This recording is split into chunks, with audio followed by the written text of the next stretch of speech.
Tommy, last... Enough, Donald! Yeah. Because it's time! What's going on, guys? We're back. We're here today for session number 2 of Lordly Caliber the Resurrection, bringing in the Pathfinder playtest to you at home or you on YouTube. For those of you who may be watching on Twitch, we are Black Dragon Gaming, your #1 source for both Pathfinder 1st and 2nd edition, alongside, of course, the Inn of Planar Crossroads, situated immediately to my 90 degree. I have to point the other way. Immediately to my 90 degrees at Colin, up a little past Donald to like my 11-ish o'clock, where Kane is, and then a little higher, the man himself, the proof that gingers might actually have souls, Adam Spade. Anywho, we're just going to dive right in with this thing. I'm going to say again, as kind of a bit of a disclaimer, I haven't been reading much of the rulebook because I personally am the kind of guy, don't you? I can loop, fine, that's fine, that learns by doing. So you guys all begin with that 1 hero point. As per playtest rules, you may earn additional by helping me with rules. And of course Adam's all about that, because Adam's got... IOPC is recording, actually, the entire playtest rulebook as essentially an audiobook on YouTube, which I think is really cool, because I definitely know there's going to be a couple of guys watching this who are visually impaired, and I think that's super sweet that this kind of material that's super fun is accessible to them. Anywho, we are still, because I still want to do it, we're still going to do that in character reflection. Yeah, no, you guys have to earn that hero point. You get it, but you're earning it anyway. Oh, but Tommy, the rules say... Yeah. The rules don't say a lot of things. It's a playtest. I've been getting a lot of crap from people lately. Why are you optimizing? It is only a playtest, because we have to learn how to break it, so that now it serves a purpose. Now Paizo can see it and be like, oh, we messed up. Or, oh, everything's a conditional bonus. Nothing stacks. Help Tommy to build optimized characters. Give me the nerf hammer. And having it by default. Me, in another game, me complain about the rule for you, but not the rule for me type of joke when it comes to GMs playing GM game as for rules. Well, hero points are much weaker in the playtest, because it's 1 hero point. So 1 hero point is cheat death, 2 hero points is bonus on a roll, 3 hero points as a reroll, so you can't just like cheat the natural one out, which I like that. So 1 hero point wasn't death as it was don't bleed out. So how many hero points can we have at a single? I believe a total of 3, but they will refresh down to 1 at the end of the session. So like, you can't bank a bajillion hero points over the course of the game.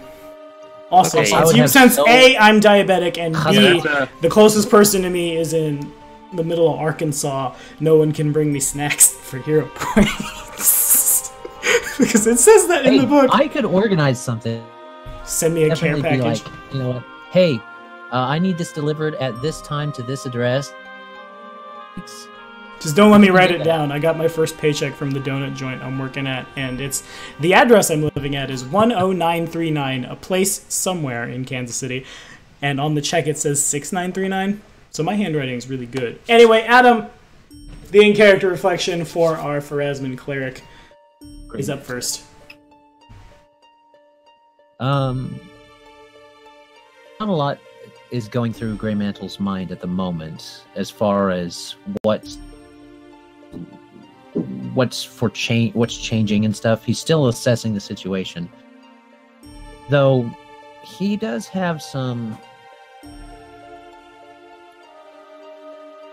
not necessarily reservations, but he's been through this song and dance as far as going out with new people on an adventure. Oh, it's supposed to be so exciting, but he's okay. What do we do next? Yeah, that's what. Keep the young one out of trouble. Got that. Who you call? Everyone who's not the elf. You. That's who he's calling the young one. The 2 humans and the dwarf. The dwarf is younger than him still, so yeah. Yup. But try to keep them out of trouble, though they'll probably die. That is probably what will happen. They'll die again. Yep. And I'll make them full Celestials. Also, if this happens to be your first episode tuning in, not only can you catch the first episode of Lordly Caliber the Resurrection on Black Dragon Gaming at YouTube, I'll tell you again now that these guys do have, with some minor tweaks, the first edition half celestial template, because why not play around with stuff? It's a playtest. Anyway, wonderful, Adam. You get the hero point that you had anyway, and then I couldn't technically take away from you, but you've got it, and next is you again. No, stop giving me 4s. Alright, Kane, let's get some Bradley. What's going through Bradley's head? Bradley's he's a little confused, you know. I mean, what he's doing, this is better. This is definitely better.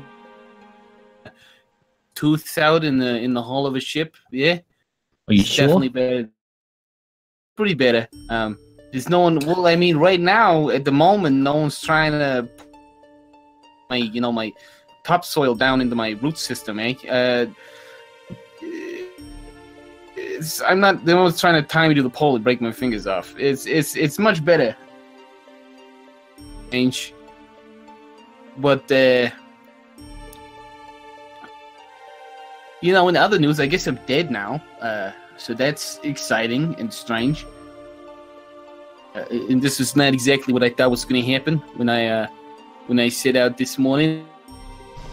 You know, I almost had enough money to pay off all my indentures. You know, I was going to be a free man, and then everything froze over, got real cold. You can't, you know, I almost walked. I thought that was going to be pretty good, but that didn't work out. So now we're here. Fair enough. The hero point is also yours, my friend. Next, Donald, who I have a thing for Donald, actually, before we start. Donald needs his backstory boon. Donald, this is going to seem like I'm giving you the short end of the stick, but there's a lot of rules that I want to try out in this playtest. There's actually, most of today's session is going to be messing with weird rules. Okay, so but your backstory boon is you are... Artorius is able to... And I got to word it correctly, because I don't know exactly how to word it, because it's so different from what I'm used to, but Artorius is able to access rare information in regards to Hell Knight orders when making knowledge or lore checks. That's super relevant. You might already have the lore. I have. That's nice. Have the lore. That's nice. You have the lore, but it's like there's certain knowledge in this game that's at varied tiers that you don't have access to. So without an XYZ kind of thing. That's how the system works now. It's along the lines of like an elven curved blade is a martial weapon, but it is an uncommon martial weapon, and you don't gain access to it without jumping through a couple of hoops.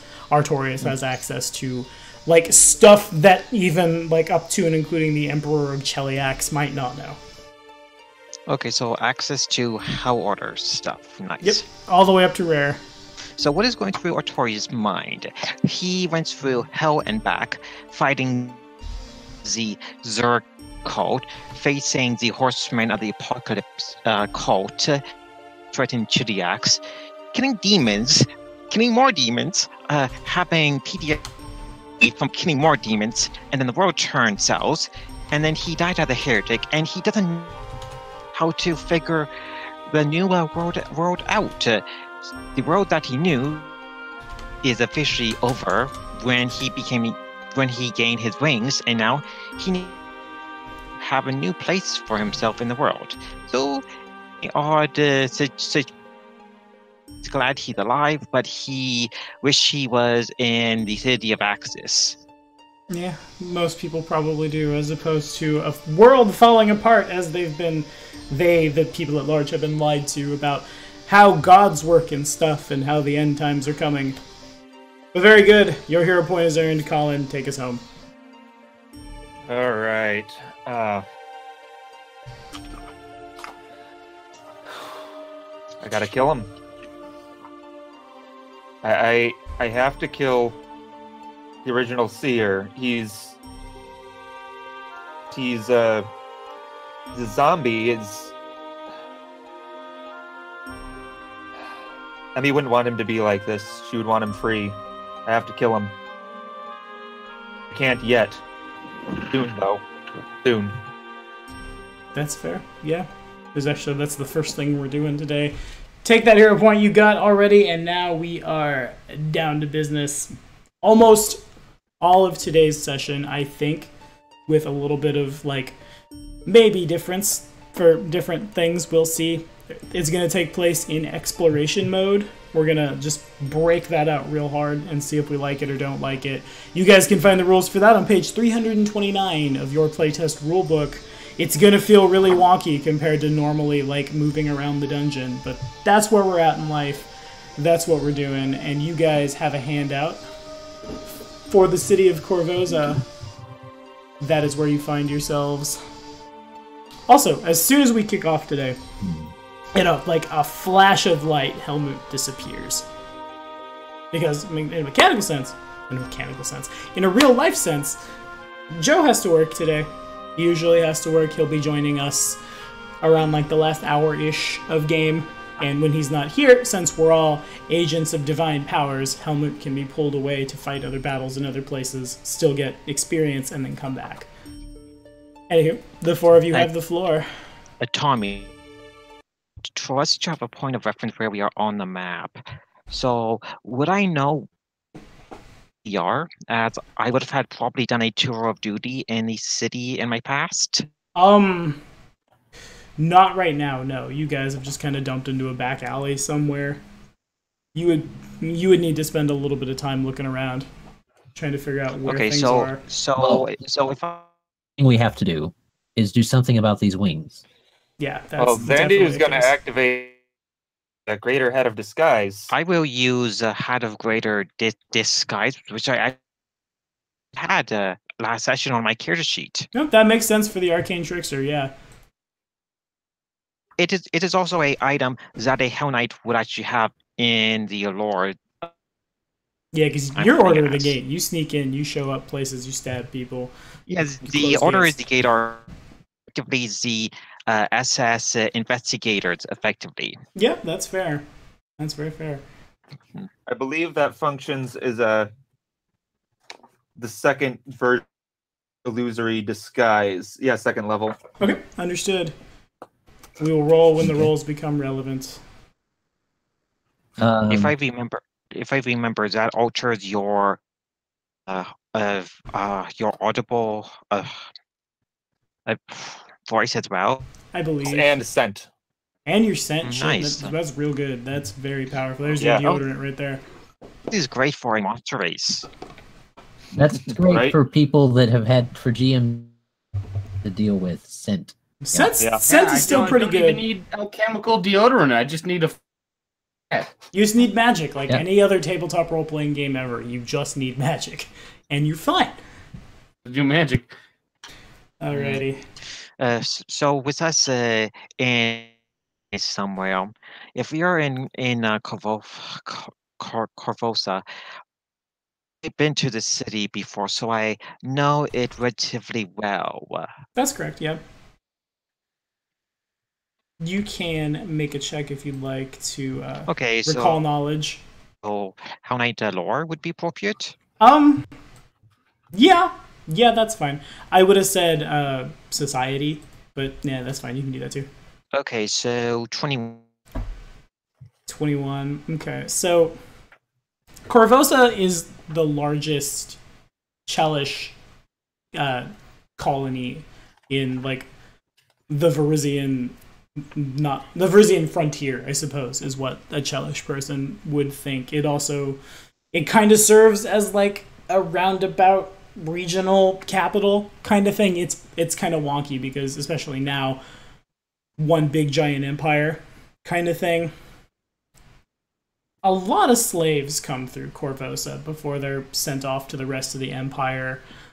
Everything from like big burly Shoanti men who are put in chains and like sent off to across the empire. It's for manual labor in fields somewhere to like Verizian dancing girls to get Pogmahoned. And if you've watched the old Lordly Caliber, you know what that means. And just everything in between, as well as slaves from Arcadia, slaves from Tian Sha, slaves from like the Elfin regions up north. A lot of them are processed here first and then sent off wherever it is they're going to go. It's ruled. It's governed, I guess is the better way to say it, by one MacLeod LaCroix, who... It's awkward for you to say who that is. I gotta hold up. Okay, so You know that MacLeod LaCroix was never really much of anything as far as like the nobles in like Cheliax pre its conversion to Sarenrae worship, which is weird. Before like his name came up when there was an assassination attempt on his nephew and he prevented it, but his name, like, he got blamed for the assassination of this little Azamar boy, and it all came just real bad. That's kind of part of the reason that he's the governor of Korvosa, is because they needed to just ship him to the butthole of the empire. You know what I mean? He could not live in Cheliax proper anymore, so here he is. And that's pretty much what a 21 gives you. Yeah. I'm curious. So, I make out by the sound of the city we are in, or is that not possible? You can make a perception check, surely.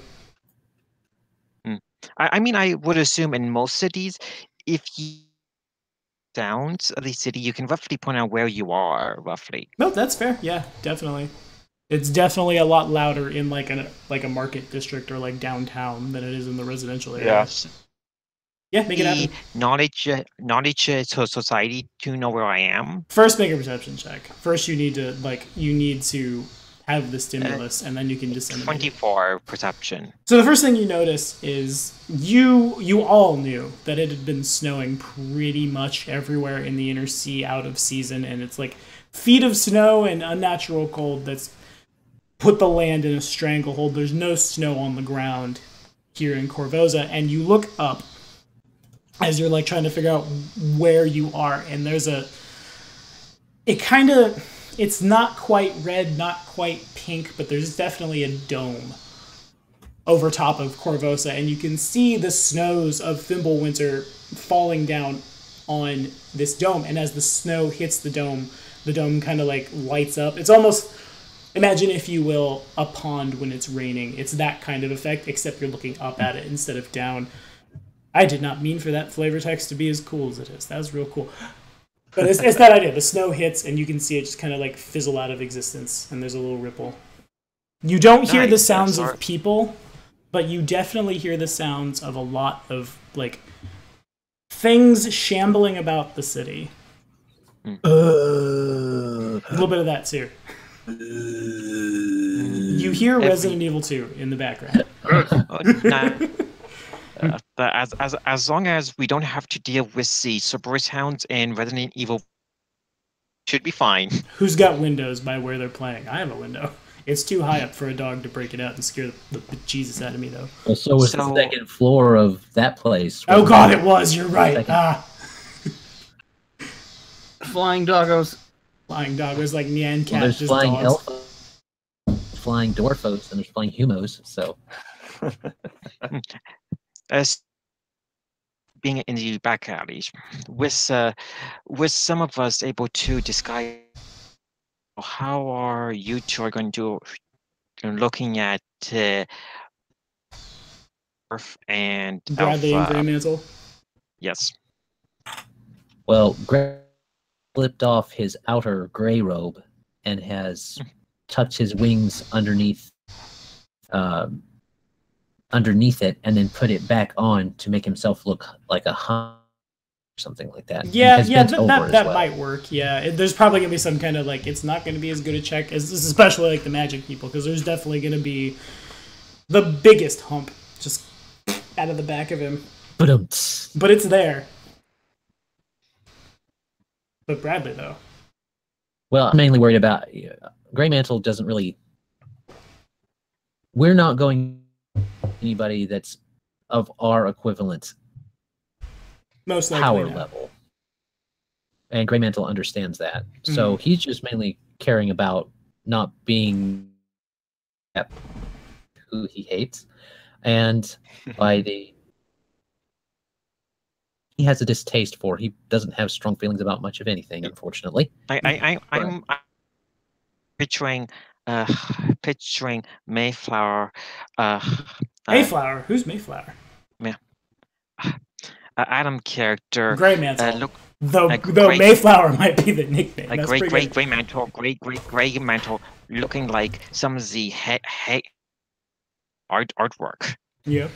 I mean, he hunches over. Mayflower. He doesn't change his. He doesn't have a long nose, but So, Zandu's gonna look at Grey Mantle and ask idea where we are, because Grey Mantle has a pretty high whiz, I'm assuming, and would be therefore good. Grey Mantle's had yeah, the you got a key pretty this high whole meta time. term score. Yeah, right? As a, once we get to one of the street entrances, I can give you where we are in the city. well, Grey Grey Mantle. do I know that where we are, we're not like welcome in junk? You guys definitely know that all 5 of you, because you assume Helmut will come back. There's in the back of your head, it's like, Helmut will be back. Just wait a minute. Or a couple of hours. But you definitely, all of you know that you will stand out like sore thumbs if somebody sees you, and probably you won't be welcome now. Also, I need to read. The open. It's if we are in the open, it's best that I am not exactly but close by, as I can easily pass as a Hell Knight to most of these commoners. Which, still. remember, that's not a good thing, because you're not, the Hell Knights aren't, the Hell Knights have essentially been Order 66'd. Artorius would know, they've been replaced by, well, we've been calling them Heck Knights for a while, but, the Chelish Order worships Sarenrae now, and instead of Hell Knights, it's Knights that worship Sarenrae. Anybody who worships anything that is not that is the enemy. Or Pharasma. Solar Knights? Or Pharasma. It's really fortunate, actually, for Artorius, because Artorius knows that it's a really common tactic amongst every Hell Knight order. When people like you guys exist, for them to just kind of slap wanted posters up all over everywhere that's theirs, with like images of the wanted party. That's meta in this setting. I can't say the word party. Images of the wanted person, and those images will have symbols of suggestion on them triggered to, if that person happens to see it, it'll pop and they'll be compelled to just like point at the picture and like, that's me! I'm worth millions of gold! Arrest me! Yeah! But as far as anyone knows, Artorius is dead. So It's a shame that I cannot claim the bounty on or Artorius would be a very rich man. you definitely cannot claim the bounty on yourself. They would just kill you. Yeah, Zandu is curious as to what his bounty might be now. Yeah. I had to check the rules for intimidation. You still have the at least 1 day. There's no, like, now that Helmut's gone, you can't just, he's gone. My abuser is gone. Run after Zandu. Can't do that.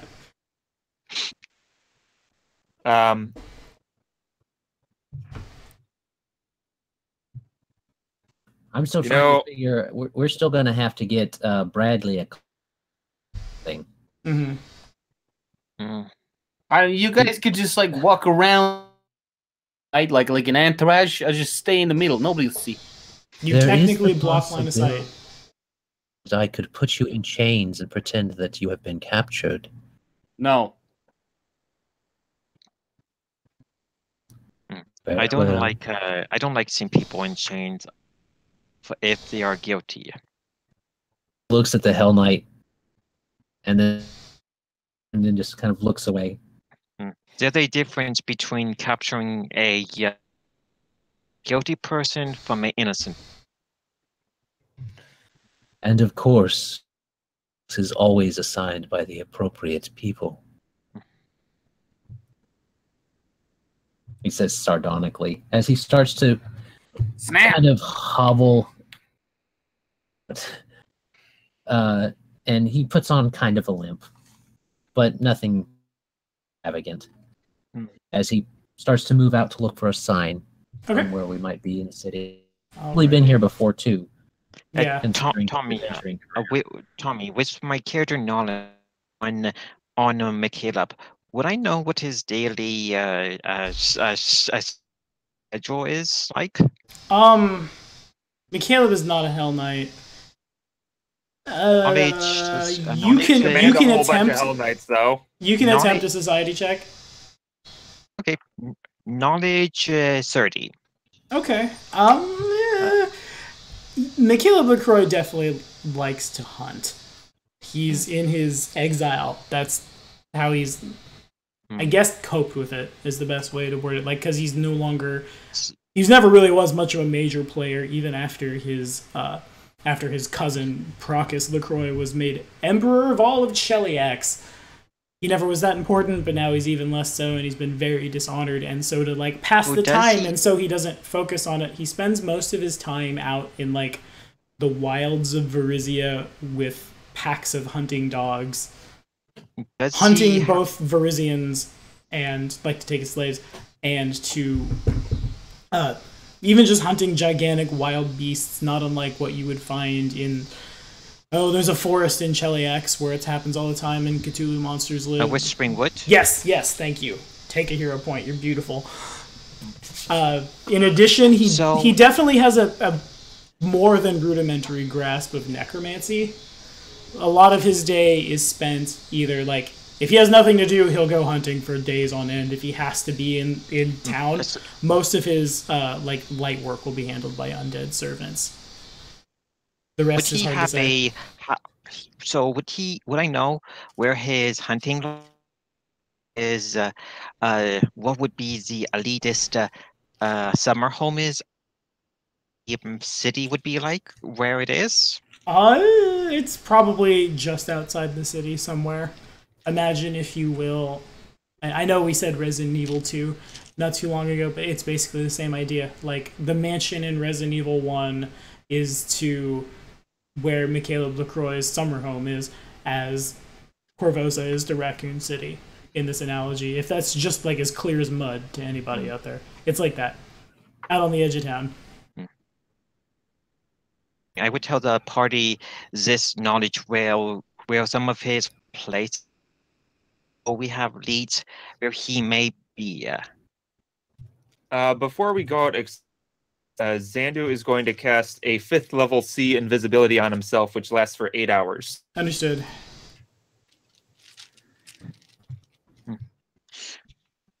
Alrighty, so if we're getting ready to head out and we're all walking, does that still end if you invisibility? Huh? Does that still end if you attack someone? No, it's C invisibility. If I remember, casting mage armor at third tier at the third slot is like a +3 save. Am I correct? The highest you'd be able to cast right now is 4th, because it goes from the 5th. And also remember, wizard is his multi-class, so he's heightening really weird. Yeah, but I mean, I don't think there is a 5th level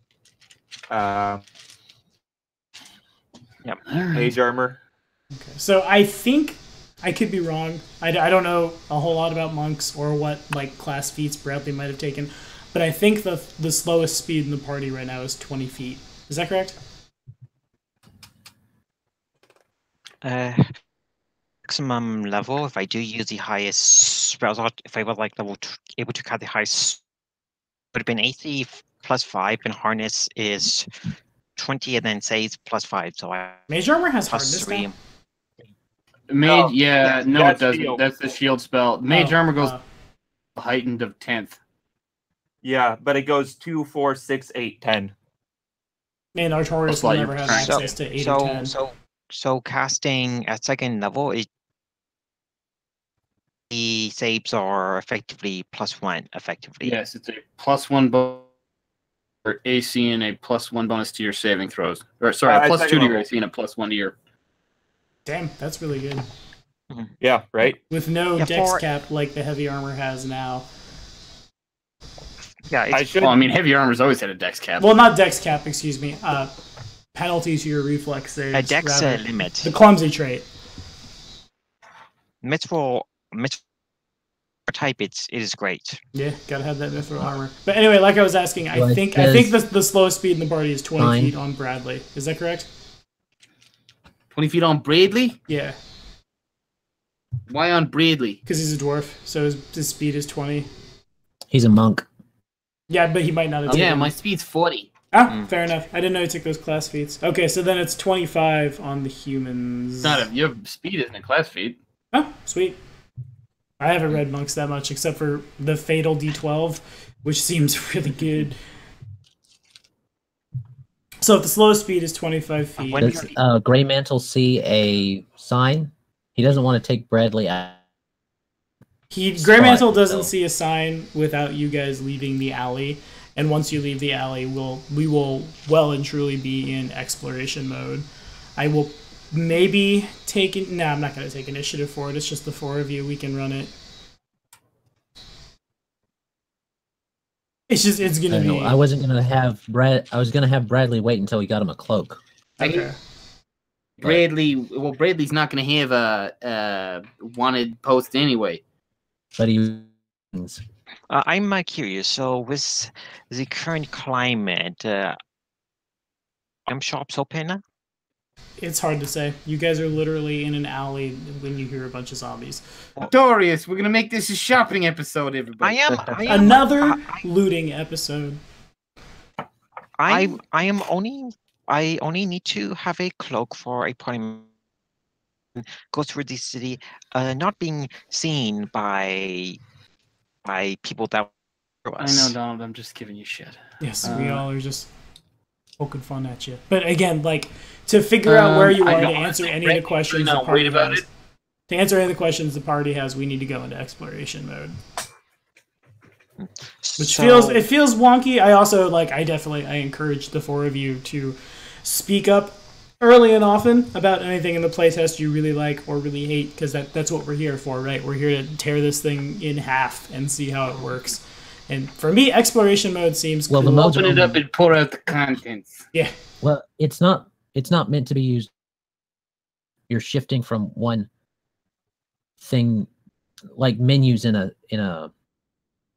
It's like you can like exploration mode can immediately.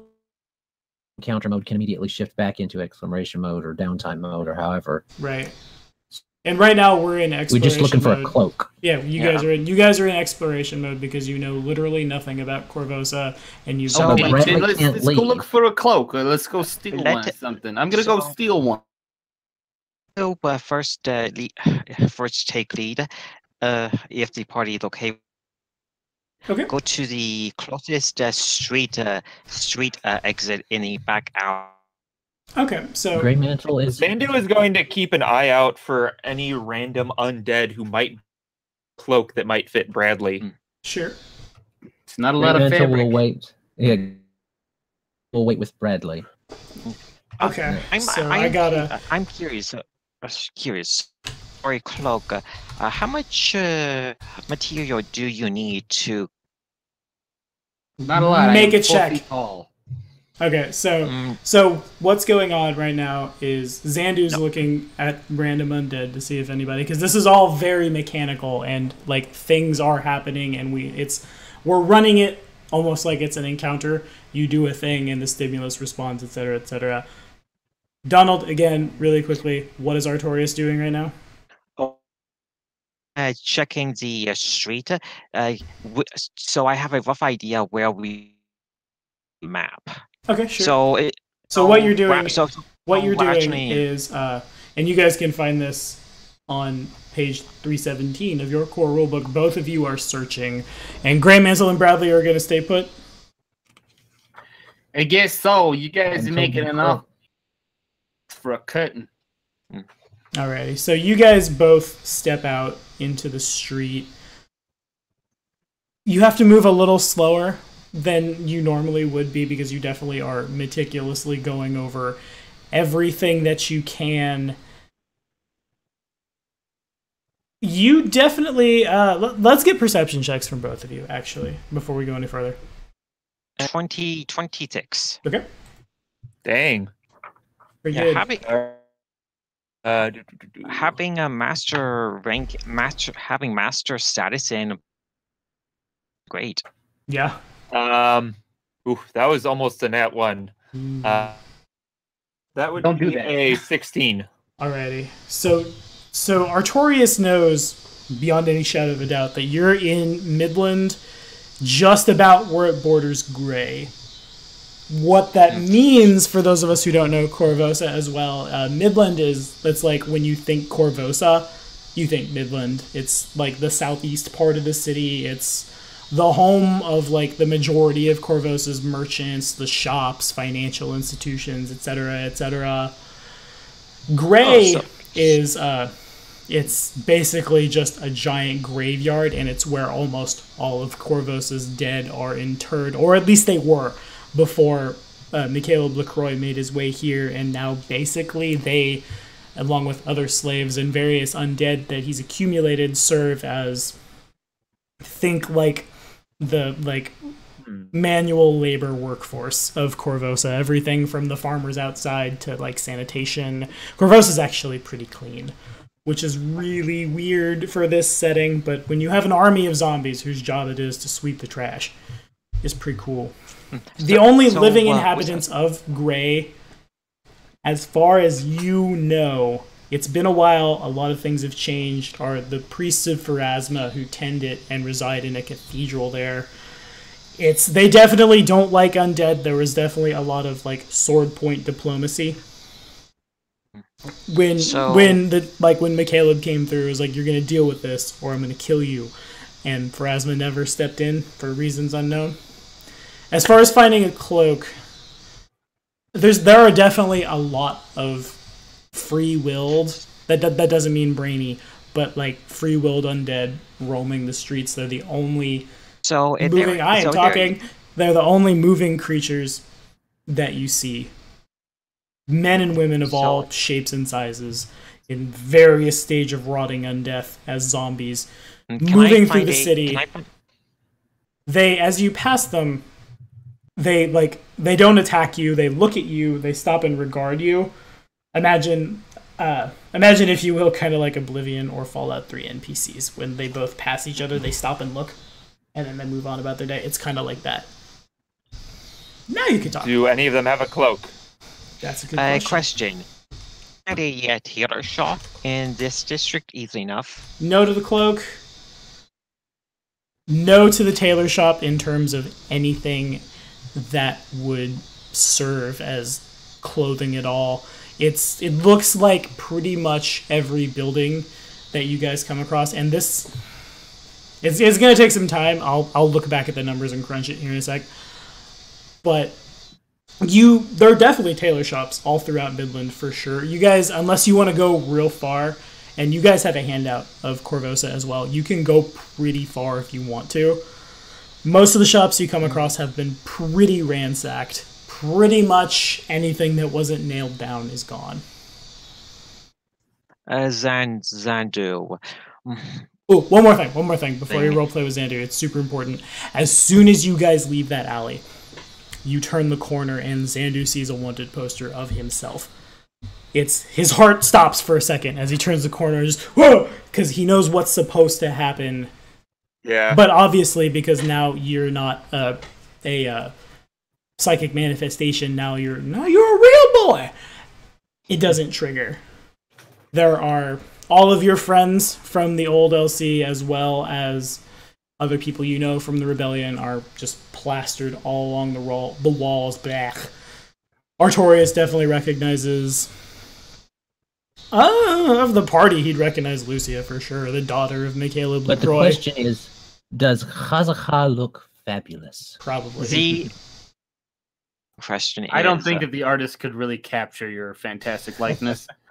The important question is, what is the Lucia current bounty at the moment? Most of the bounties have been kind of like scribbled out because money's arbitrary at the end of the world. So it's more, at this point, can it's I at more... least read? So why do they need to murder us? It's the end of the world! It's about vengeance. Part of me is curious, what is the bounty total? That sucks, you don't get to see it because I've said so. Now, again, it's like you can't find really what you're looking for without... You could go out farther if you really wanted to, but it's been... Oh, where's my exploration? You guys can travel You guys are moving at half speed because you're searching, so you're moving at 15 feet. How far out do you guys want to go? I do have the craft skill, so as long as I find enough of fabric to cover Bradley. Maybe you're not cloak quite for him. understanding me, Donald. There is nothing. It's just like before. Everything's been taken. Hey, so I'm making an executive decision here. How long have they been? I'll roll a d4 unless somebody tells me how long they've been gone. Going once. Zandu's probably not spending much time. He's just sort of peeking around, see what's in the immediate area. Okay. Maybe 2-3 minutes. Okay, fair enough. In that case, you don't get far. You get like a couple 100 feet out. I'd like to get back to the party, Zandu. I think I have an idea where MacLeod maybe or to get a lead. So how long was it? Perhaps Zandu 5 nods minutes. and starts clenches his axe. Okay. I too. Same. I'm uncomfortable. Yeah. I definitely also find it funny. I didn't say this at Discord because I was at work all day, but the Desnan half celestial with the butterfly wings who wields a great axe is kind of hilarious. And what's just a great axe shaped like butterfly wings? No, it's a star knife at the end of a pole. It's just missing that 4th spike because that's where it connects to the pole to make a great axe. We have to make that weapon work. It's still a Pathfinder game. Do we have to make that weapon work? It's in Starfinder too. It's a weapon. Everyone uses it. It's a thing. We're doing it. Okay, sorry. I heard you. Like I said, I'm kind of getting like a rolling blackout of audio from Tommy. Which weapon? Star knives. Oh. Yeah, but they're like fucking laser bullshit in Starfinder. That's fair. That is fair. It's kind of funny. I picture brain aliens. Starfinder, so I don't know. Yeah, I mean, I looked up a bunch of weapons because of how bad Rod rolled with his guns and how much better I seem to roll when I just the normal melee weapons get pretty ridiculous, even the non-energy ones. Yeah. Get Rod rolled. Because that's the transition we're making, right? We're making a transition away from astronomically high numbers, and it's just more dice. So as Artorius and Zandu get back to the party, so what did the other 2 party members? Bradley's like on the verge of leaving. Like I probably the only thing from leaving is Grey Mantle's insistence. Grey Mantle just shakes his head. This is boring. We're just here, Allie. We're not doing anything. I apologize. We couldn't find much of anything. At least you tried. That's all that's important, right? Is eighth effort. Don't tell it to your deck. They don't like that. I don't think you'll have to any debt collectors now. Well, no, because he froze to death. And now he's in hell where he belongs. Ha ha. Possibly. Tommy. So, would I have a rough direction where MacLeod hunting would be on the map? Make a check. Knowledge society? Yes, society check is definitely not knowledge check. They're no longer knowledge checks. 26. 26. Let me see what you can do with society, because I'm trying to play as raw as I can. Which I don't really. Yeah, it's not a bad thing. Society. What can I do with this? You can recall knowledge. You can subsist on the streets. Oh, that's sad. You can create a forgery. Decide. Well, there you go. That's how you create a forgery. I bet that's how you get languages too, huh? Yes. I think. Is it? Languages were grouped into society, if I recall correctly. I don't see it. Well, that's not relevant right now. Yeah. You didn't critically fail. You succeed. MacLeod's probably like his hunting grounds Well, not probably. You know where they are. They're on like the eastern edge of town. You would need to cross the Jagar.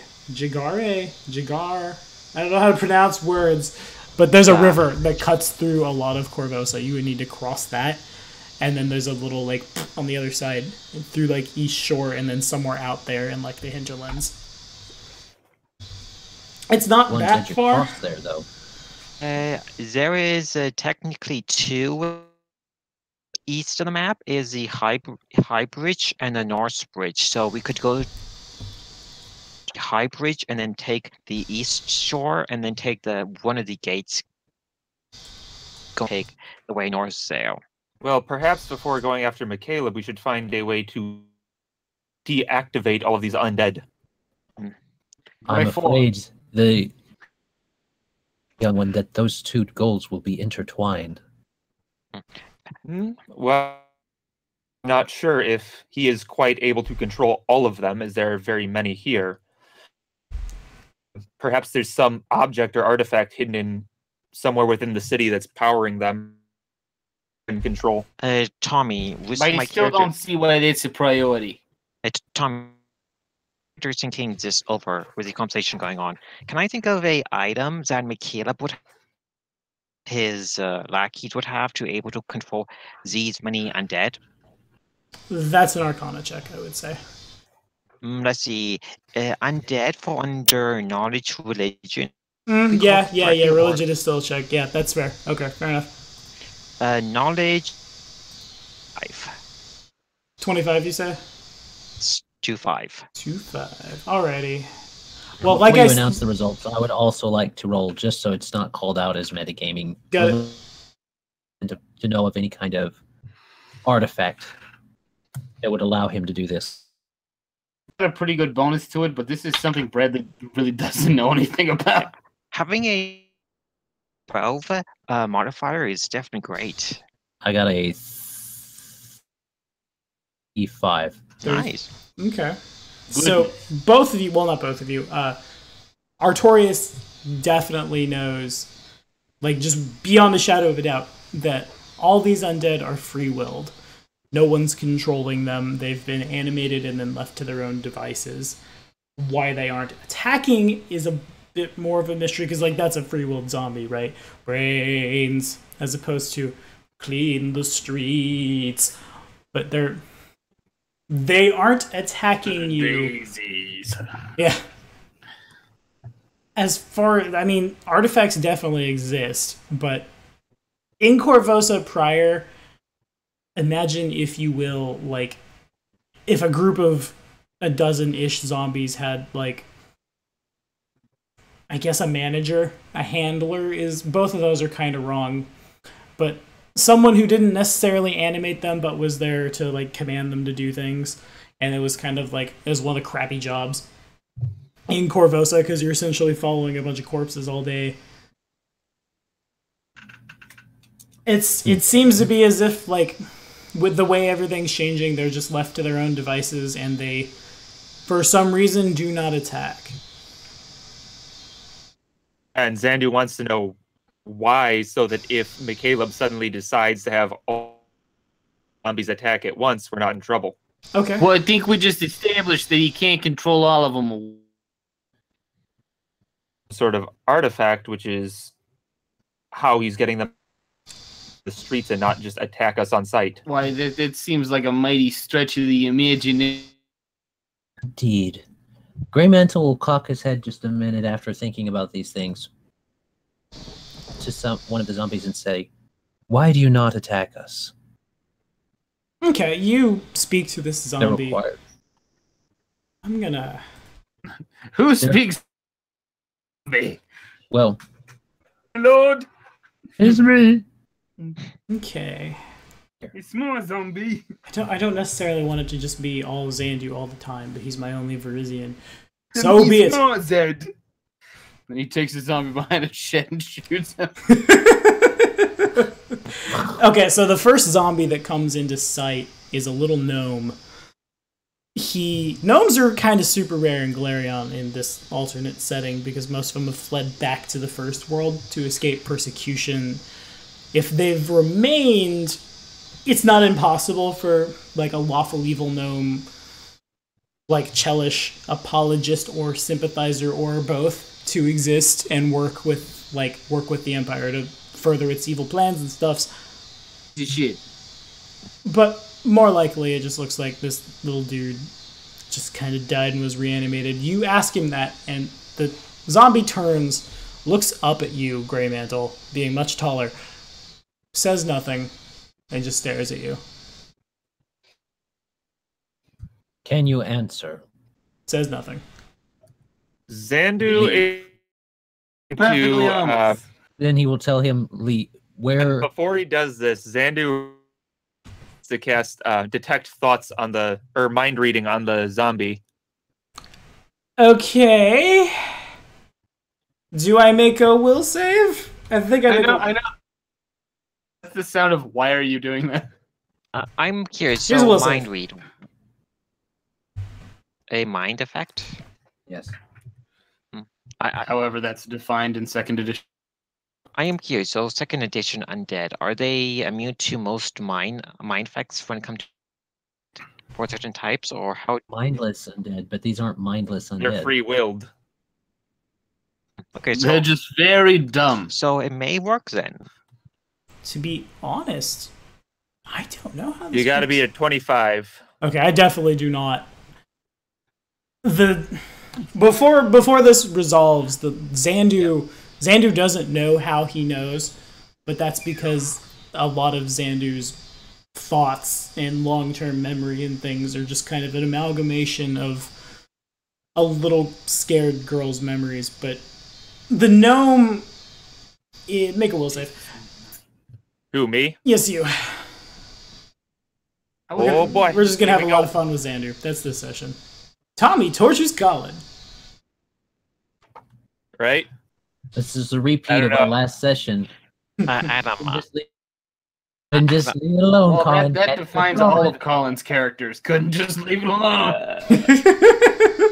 Adam, That's- I am actually, that's Adam, I'm actually surprised with ground stories I do actually have by the character. You're welcome. What's that will save? 36. Okay, so it dawns on you in like really patchwork, sudden flashes of insight and memory that this little guy was one of Emmy's, like, parents is the wrong word. Obviously, she did not spring from a gnome, but guardians adopted something. For a second, your mind kind of divides by 0 a little, but you're able to just kind of like mentally slap yourself on both cheeks and shake it off. The gnome. It's one of Emmy's parents. Right? Oh my goodness. The gnome's thoughts are just kind of pretty non-existent. Well, you like computer, Colin. I guess the best way I could say it is like, imagine if you will, if you were to get on like CMD, that used to mean something in Pathfinder. But if you were to open in your computer CMD and like try to type commands in that would do nothing, the kind of responses you would get. The zombie's mind now just kind of feels like that flashing where the cursor in the command prompt is. So I don't get whether or not it's more intelligent than me. Right. I just get nothing from it. Well, you definitely get it's definitely much not less more intelligent. than you. Okay. I would hope so. But no I would hope surface thoughts. I would hope Xandu was more intelligent than this I was asking This random gnome. Do you need basically to see if the spell worked at all. It definitely fired. And I guess now might be a good time to say, Colin, remember, in Pathfinder 2nd Edition, we can make our ability scores go below 10, but please make sure to not hamper the party by doing so. I can't hear you. You're cutting out. Really? Ugh. Maybe I should just kill the stream. I'll have better internet on Saturday. Now am I coming through? Yeah. Okay, like I said, in Pathfinder 2nd Edition, it's okay to have stats that are less than 10. But please don't hamper the party by doing so. Oh yeah. Why are we complaining? Get found this again? I'm not complaining! I am. Fair. I am. thing is, having stats below 10 can be fun for a one shot. I agree. The cross would not have been as Stats fun I without his 6 charisma. Yeah, right. And there's definitely one of the NPCs I played in Lordly Caliber. I'm definitely playing Cashew as though he still has like a bad int. 7 intelligence. That's fair. So with Grey Mantle not getting that any information, he one who can answer this question. Okay. That's pretty good. That's a good thing to say. The percentage dice rolled a 95. It agrees with you. The gnome just like 90-degree turns out of the alley and begins, without like waiting to see if you'll follow, it begins to shamble a lot faster than you'd expect a gnome or a zombie gnome to be able to move. Just out, almost Grey like Mantle will motion to waddling. Oh. Zandu will follow We're as well. moving. Goodness. Alrighty. As you guys make your way onto the streets of Korvosa, we are going to pop open. As much as I like exploration mode in theory. In practice, I feel like it's something that could just be done by the GM without having to quantify it. That's just me, though. No, you don't have to quantify it. That's why it's part of the playtest. Some people are going to want the numbers, and so if you don't want the numbers, don't use the numbers. But for the sake of the playtest, use the numbers and see whether or not it's worthwhile. Also, here's a sound effect for your library. Nice. So yeah, we are going back into exploration mode as you guys begin wandering. Well, not wandering. That's literally a tactic. As you guys begin moving through Korvosa, Wandering? Wandering is I'm doing nothing and just want to walk. I'm gonna start with Adam. What does Grey Mantle want to do? Creature to take him to someone who could answer his question. Mm-hmm. So that's what he's looking to find, not necessarily interact with yet. He will wait and let the thing get probably 30, 40 feet in front of him. Okay. Man, carousing is a tactic. I didn't know that. Oh, that's a social tactic. Never mind. I think tactic is a strong word for anything you're doing in exploration mode. I agree. And just because you don't appreciate the strength of my carousing doesn't make it a tactic. On that note, if basically what I'm seeing is Grey Mantle is wandering, he's waiting for things to happen. What's Bradley doing, Kane? Bradley's gonna leave with everyone else. I'm stuck in this alleyway. Artorius will follow the Okay, zombie. so before Donald speaks, I need to hear everything that Kane is doing. Okay, yeah, just really, I guess he's the way. I'll roll a stealth if you think it's relevant. You could. I'm. Dun dun dun dun dun dun dun dun. 17 plus 15 is 32. Okay, so that means because you've chosen to do the sneaking tactic, that quantifies that now you are rolling stealth instead of perception. Should a fight break out, it also means you're moving at half the speed of the rest of the party.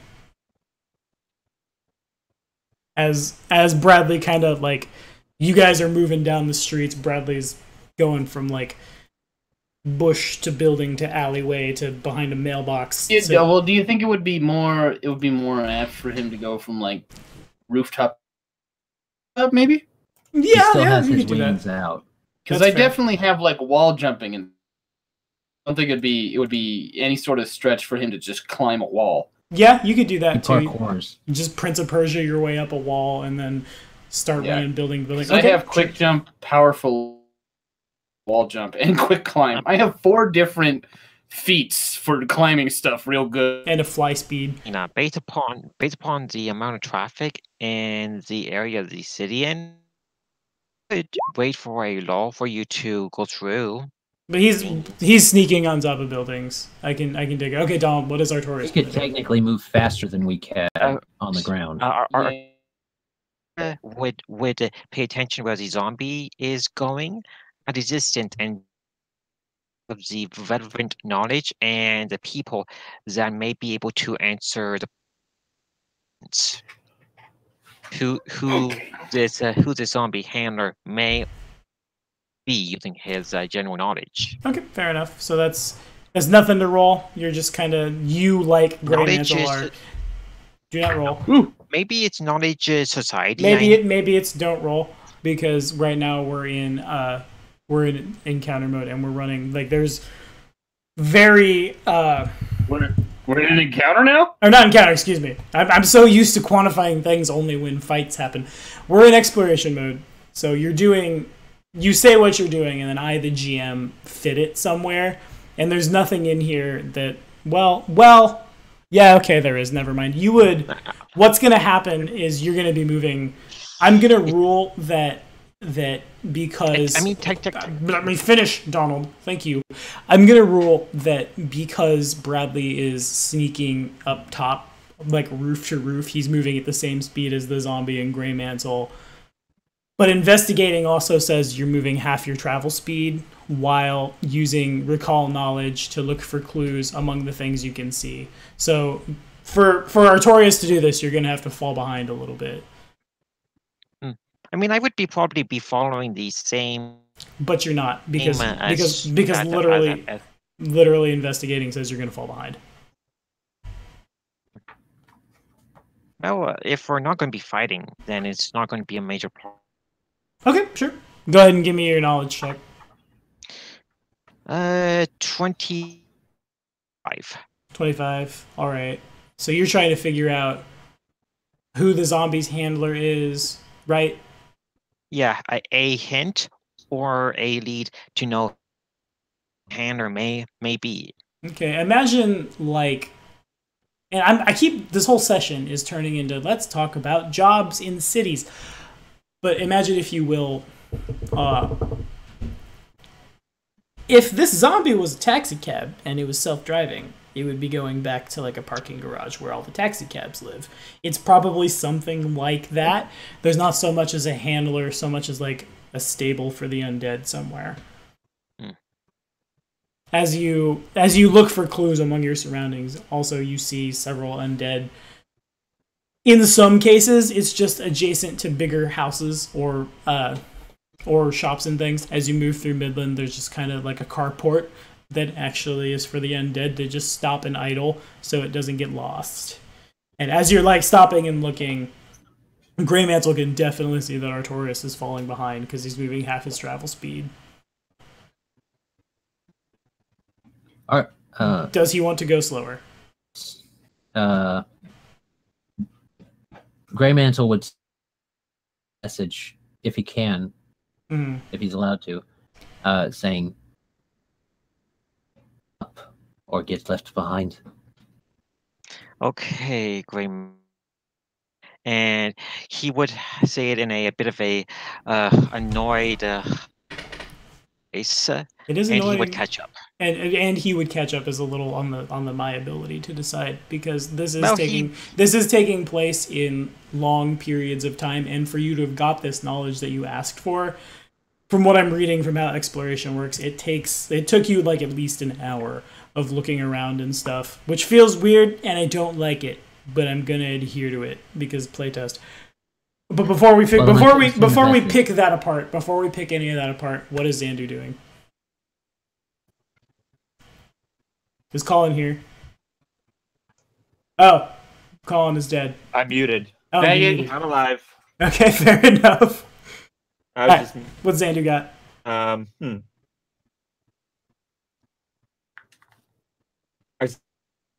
can't really do anything but wander if I want to keep up, because how fast did you say this guy was going? This little gnome? He's going pretty fast. He's travel speed. He is. He's probably moving about 25, 30 feet. For a zombie, he's booking it. So he's going between 20. Yeah, so. I would definitely have to.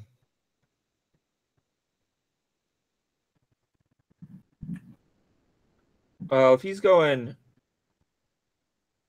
keep up, because he'd be going at full speed then. Mm-hmm. So yeah, I will say that traveling behind the enough space to have time to do things, that Grey Mantle watch to where he went, but would not follow him all the way to where he's going. Okay, that's fair. He would turn off into a side street or a different street after he saw building the zombie was going to. Okay. He does not want to actually enter wherever it is. He wants to know where they. Yeah, Zandu's gonna do sort of the same thing. During. Man, you know what I gotta say about exploration mode now that I'm actually like playing out in it in this kind of setting? The wagon that Alex always insists on has just become really good. because like literally Donald's character is left literally left in the dust to think about things. And I don't really well hang on. There's got to be something, right? That don't make no sense. Can you do more than one tactic? Oh, I don't know. Are you traveling, exploring? Explain to us in deeper detail how explode works. What are the time increments we're working in? The time increments are up to me. It works for, like, how it reads is, you could be traveling by horseback across the craggy highlands, sailing on a ship, or delving in a dungeon in search of danger and treasure. So it's like how it's basically not fighting, but in a place where fighting can happen, and not downtime. Time in rounds? Time is being spent in, I'm gonna say, hours. Yeah. Time is supposed to be measured in feet or miles per minute, hour or day. How big is the city and to the cap station? Because from where we are in the mainland areas to the cap, it may not take that long for me to catch up if we're using hours. So what we're doing it looks like it's about 3 feet across from the ocean to the edge of the east. About 3 feet across. 3,000. So it's a little more than a mile. How far can you guys are moving? 25 to 30. You could cross it in an hour, but what I'm gonna say is in that hour period, everyone who's not Artorius gets where they're going. Artorius ends up getting. That's so stupid. I don't like that. Okay, so what we can do is I'll say because we were in Midland, right? Which means we were whatever place he was going to situated within Midland, or you would lose control. You wouldn't have as much control over what your slave, your thrall was doing. How I'm gonna rule it is because Artorius knows a little more about what's going on here.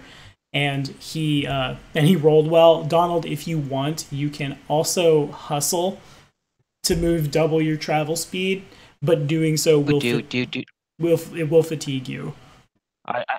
So fatigue, that's just a penalty, right?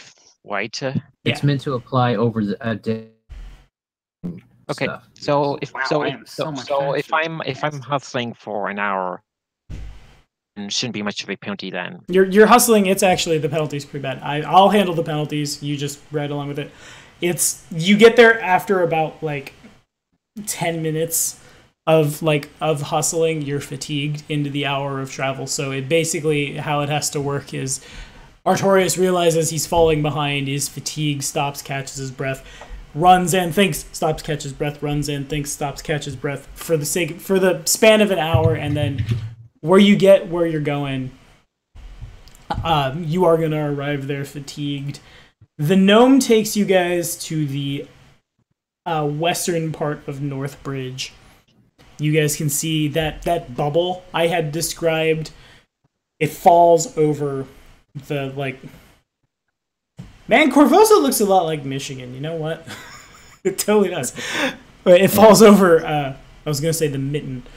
But you guys understand, the left part of the city is covered in like a not quite pink, not quite red dome. The zombie stops.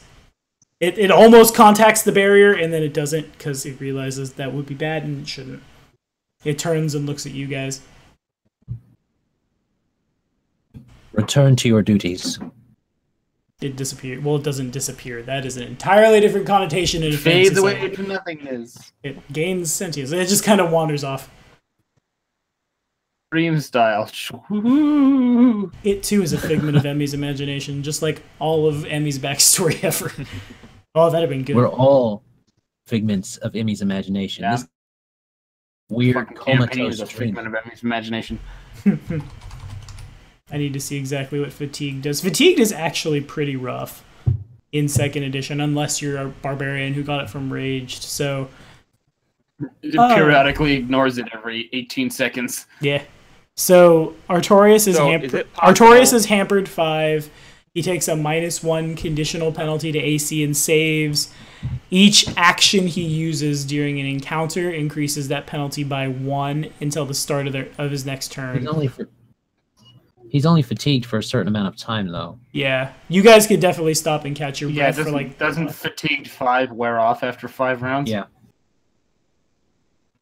You recover from fatigue with a full night's rest, but the exploration fatigue, the way it's worded, and a lot of my videos coming up are going to be really, on that note for you guys watching, will be very rules as written versus rules as intended, because, like, to find loopholes in the verbiage.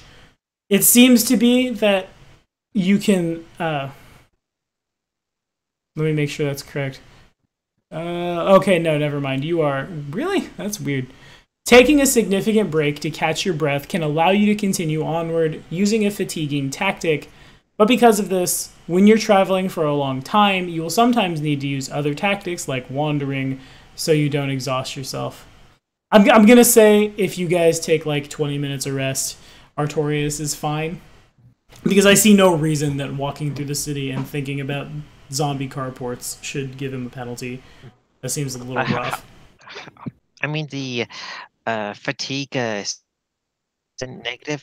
It's not a major saying for me, so I would catch up and we can continue onward. Okay, fair enough. You guys, like I Well, said... we still have to formulate what to do at the moment anyway. Yeah, like I said, there's Because a all he did was dome lead covers. us to a rose-colored dome. Mhm. He didn't lead us Yeah. anywhere specific. Sandy's going to take a look curve of the dome and try to guess about where the center of it would be if it were radiating. Okay, sure. Where. That's a I don't know what kind of check that would be. knowledge, geometry, lore, mathematics. What kind of shape is this? Knowledge is just knowledge. That's Society. definitely an Arcana check. I feel like, or no, you know that could be an occultism. Maybe. Huh? Like, you could probably roll occultism. I feel like, kind It's a of. complex polyphon that exists in theoretically fifth-dimensional space. It's not Euclidean.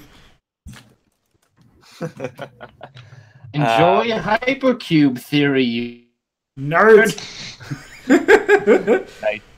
Nerds! That's about the only thing I see. The only kind of check that would make sense besides just A flat Yes. check. Yeah, just go ahead and make an Checks are occultism. possible.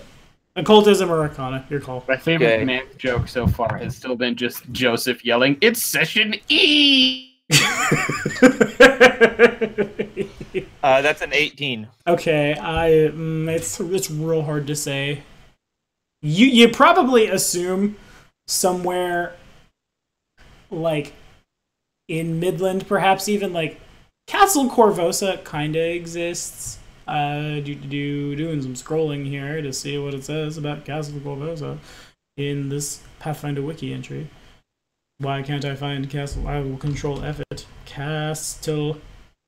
So it's probably somewhere like between the Heights and Midland, where back in the day, that's where the Korvosa nobles lived. It's a little more these days just a local governor who doesn't show up much because he's too busy taking slaves. But that would probably be where it is. Probably around Castle Korvosa, you said? Yeah, somewhere between the Heights and Midland. All right. So if that is the case, I'd assume I'd just barely be able other side of the shore from where I'm at. You can see through it pretty easily. It's on the other side over of the, to on the other side of the shore. not like the other side of the east shore, but going up towards North Point, the other side of the Jagar River. Oh yeah. And you can't really pass the river. You don't see. Well, yeah, no, you can see through it kind of well. It's definitely Fimbulwinter. So, but I'm asking, like, does the dome extend from where I am to across the river? It does not. It does not. It does not. The That river means it has seems to be the cut relatively point. small. Mm-hmm. So it doesn't make point then. Right. Okay. Interesting.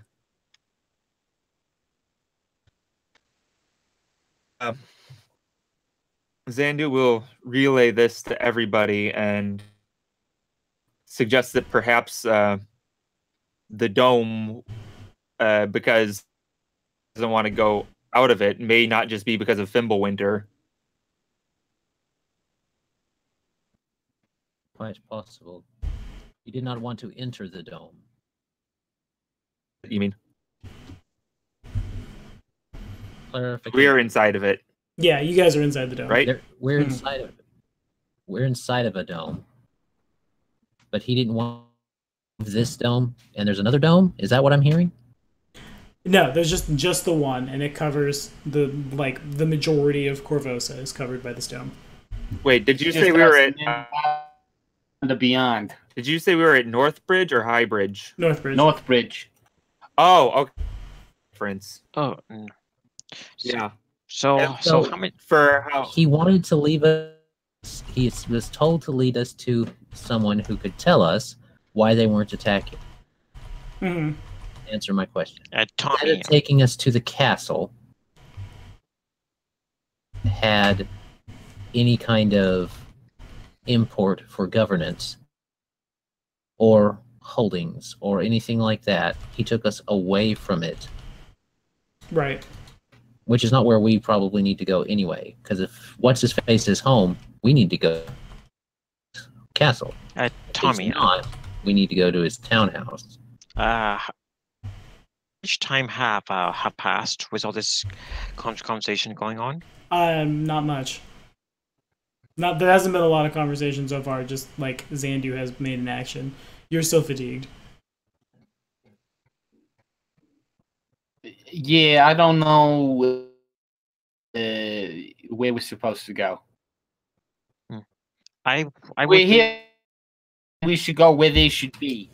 But right now, we're just we've been following this midget around, and now he's gone, and you guys are just standing around my hands. You have nothing to show for it. Well, we do know whoever is controlling him, or at least controlling the undead, is not within. Well, do you have any favorable reason to believe that's the same person you're looking for? If you were a ruler, would you allow such an individual of strength and to exist within your walls without a certain amount of oversight? I don't know. I've never been in charge of anything before. Hmm. If we go to the castle, see if he is there. If not, we know that Artorius has another place, another residence for him to be possibly residing.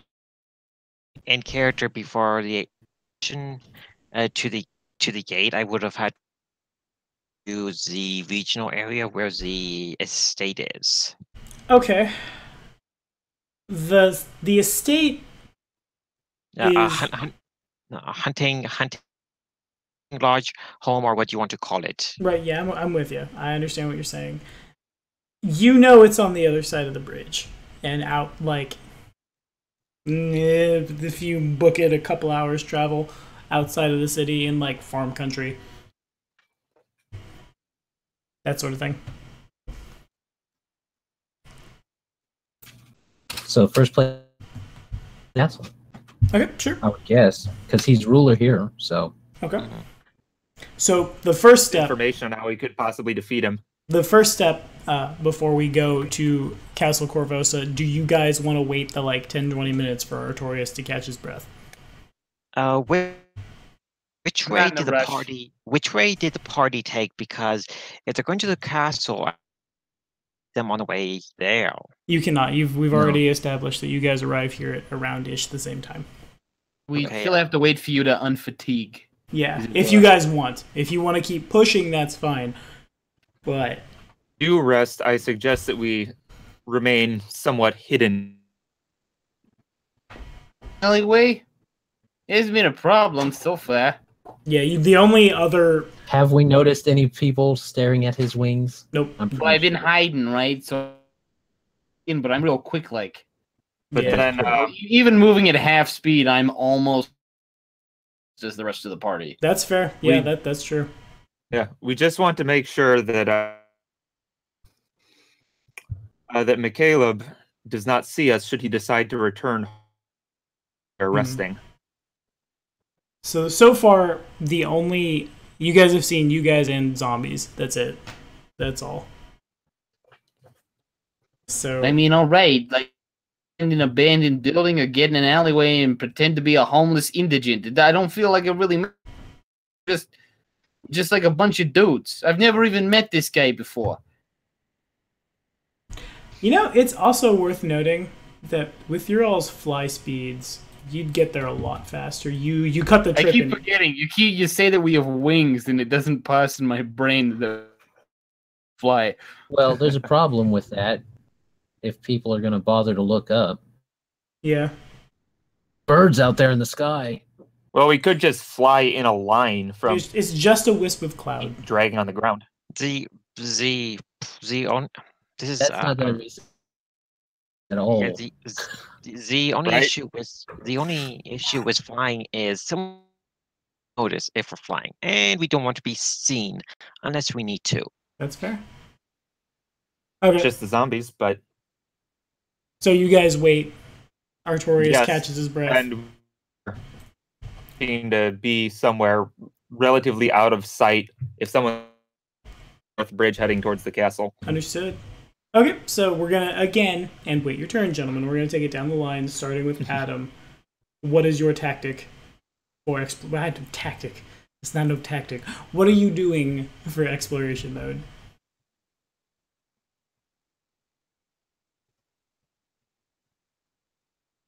Other than being muted. Our Grey Mantle would probably just be waiting. He does that a lot. Be Mhm. quiet, and observing things as everything goes on. If we went into a, which we probably could, they're probably not very occupied. He would stay by the window or something like that, and try to maintain his hunched position. Okay. Since that's the aesthetic he's going for at the moment. Sure. Okay. All right. So I hear wandering. Bradley, what you got? Bradley's the only one that doesn't have disguise, so I suppose Bradley probably be hiding, unless we're inside the building or some junk. Because if we inside the building, it's much less important that I be concealed. Mhm. Yeah, no, this is you guys moving from North Bridge to Castle Korvosa. So you're just talking about how am I traveling? Yeah, and what you want to do during traveling. Man, if If Bradley I'm traveling, then with I Bradley's guess fly my speed tactic. with Bradley's fly speed being 80, if you were to hustle, you'd move at double speed, you'd move at 160, which means by this chart you'd cover 16 miles. You'd get there in you'd get there really quick. 5-10 minutes you could fly there. 60 miles per hour. And I'm not trying to bait anyone into a trip. Oh, you please fly. The monsters can see. I'm not trying to do that. It dawns on me how much faster you can get there. Double the full. Yeah, 8 miles per hour. So I'd travel 16 miles Mm, per hour yeah. hustling. Mm-hmm.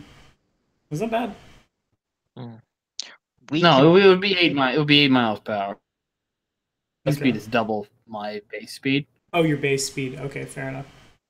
Is that? I was I'm tracking it like doubled with your monk speed. Okay, so speed is 40 because of the monk. Mm-hmm. Means my is 4 miles per hour. Okay, fair enough. You still get my that real quick. If my fly is doubled, it's 8 miles per hour. So yeah, I'm very quick. You are for being very short. But if we're traveling again, I'm the only one who does a robe or a cloak. I imagine I'm sneaking again. Okay, sure. Make this stealth check. So I will roll that. 15 plus 50 is 30 on the nose. Understood. Donald, what's Artorius doing? Everyone is going to the castle. Then he would get there foot by taking the quickest route possible without needing to. I would imagine he would know the side street relatively well, so that would cut some time down a bit. But that is GM's discretion if character knowledge is applicable. Time down like that. I had to flip a coin because all my dice are downstairs, and I closed Roll20 to try to fix my bandwidth. You can cut the time down a little. This obviously, like, the faster way will almost always be the major thoroughfares, especially when it comes to like where those red lines on the wall are on the wall. Where those red lines on the map are, there I imagine are walls. So you would have to, unless you guys want to break stealth and fly up, you would need to go like find a gate, go through. Yeah, the thing is, Artorius is trying to keep his cover and not cause a commotion unless he actually need to. He know he can fly, but want to do that because if he's caught, then the entire plan is effectively gone out the window effectively if they are caught individually, especially Artorius. That's fair. Okay, sure.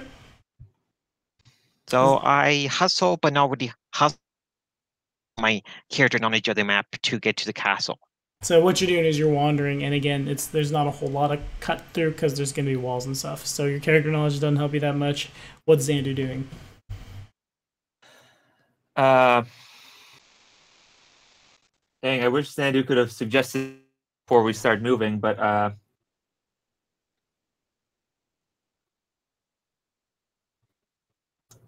suppose what Xandu will do is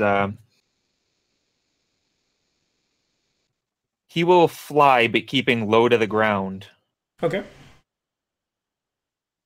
So do you want to get there before everyone else? He was flying as well. No. Oh. No. Stealthing. Fly, Grey Mantle will not be right with you. He will be behind you on purpose. Acting like he does not know you. The young one is hasty. I suppose Xandu will fly, but following behind everyone else to cover their tracks.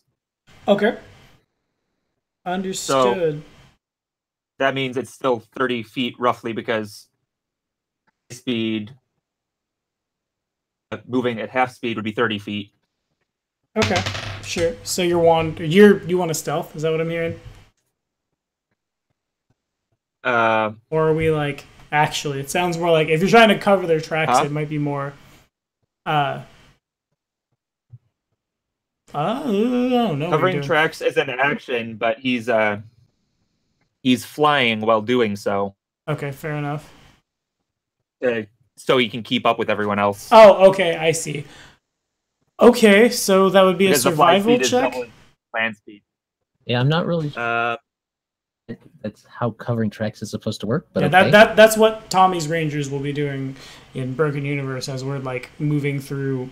Why would I even? There's a road and a wagon, but nevertheless, tracks moves half your speed, and then if you're flying to speed. No, that's correct. You can any of the half speed stuff. You can fly and move full speed, technically.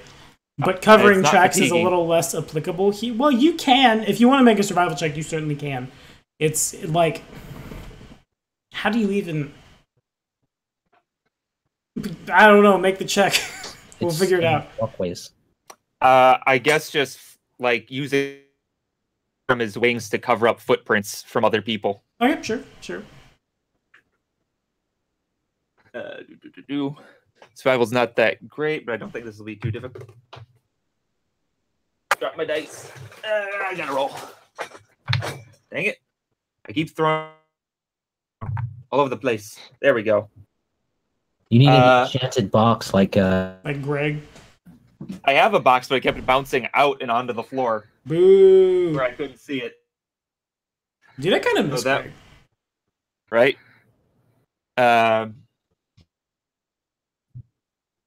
That would be a 30. Okay, sure.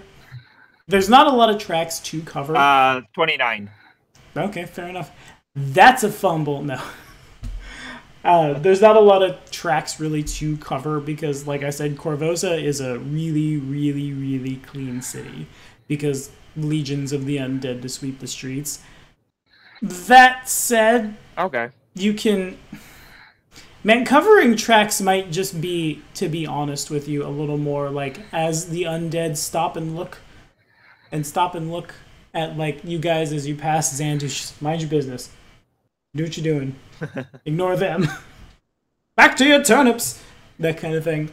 Okay, sure. So about an hour-ish passes, a little Forget more. this ever happened. Yeah, more or less. And you guys do reach Castle Korvosa. Artorius, actually, I need to ask you this before I start flavor texting. How loyal is Artorius to the Cheliax pre the Holy Chelish Empire? I mean, what is the question exactly? Like, how loyal is Artorius to the Cheliax that was? Oh, he would have been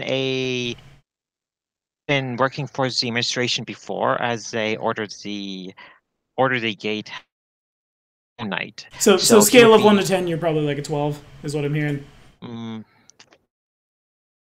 So where is travel on these scales actually? So I roughly know where it is. Like more than 10. It was a joke to say like you really like old Cheliax under all of the lawful gods and Asmodeus mostly and the devil worship and that kind of thing. Well, I'm going with the theme for the Lordly Caliber game, so I might as well going characters. So he would be like a 8. He is loyal. He is not super loyal as a zealot is loyal. Okay, fair enough. That's all I needed. Okay, you guys get to Castle Korvosa, and Artorius knows that the ancient four-sided flat-top pyramid known as the Grand Mastaba, which was built a long time ago in, I imagine, Curse of the Crimson Throne, by the Shoanti. It's been defaced to hell and back in the name of old Cheliax, and that hasn't changed to basically just wipe out any Shoanti culture at all in Korvosa. It probably didn't feel good to Xandu, even though Xandu's affiliation with the culture is kind of weird because he's only been a person for so long. But it's a thing, it's there, it happened to you. It may or may not feel good, depending on how you want to rationalize out a thought form projection gaining a soul and sentience. What does remain are on each of the cardinal directions of the pyramid are those ramps that are how one accesses the castle that's been built on top of this pyramid. But you guys can see every 20 feet or so I guess only Xandu's really familiar with these giant holy symbols of Sarenrae that are being used as crucifixes. They adorn, going up the ramp. Bodies hang dead from them.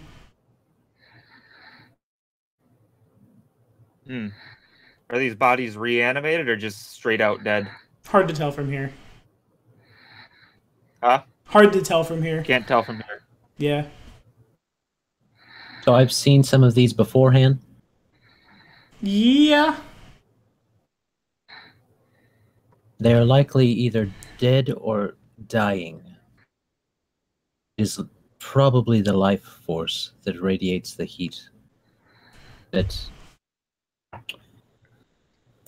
efficiently put out. Zandu, gods, he's curious as to if what would happen if he crucifixes, if the whole thing would collapse, or if it would just shrink in diameter. Okay. Zandu would remember that those people were held on those crucifixes by a movable. That he would, yeah. Yes, but he's saying if he moved the crucifix itself from the ground. Okay. And also the immovable rods, there's a button you can deactivate them. That is definitely a thing. Button for an immovable rod? Yeah, that's how they Have work. you not looked at it in the treasure? No. Immovable rod. I was like, no, I'm not getting one of those. I have one. I got an immovable rod. Immovable rods are very good.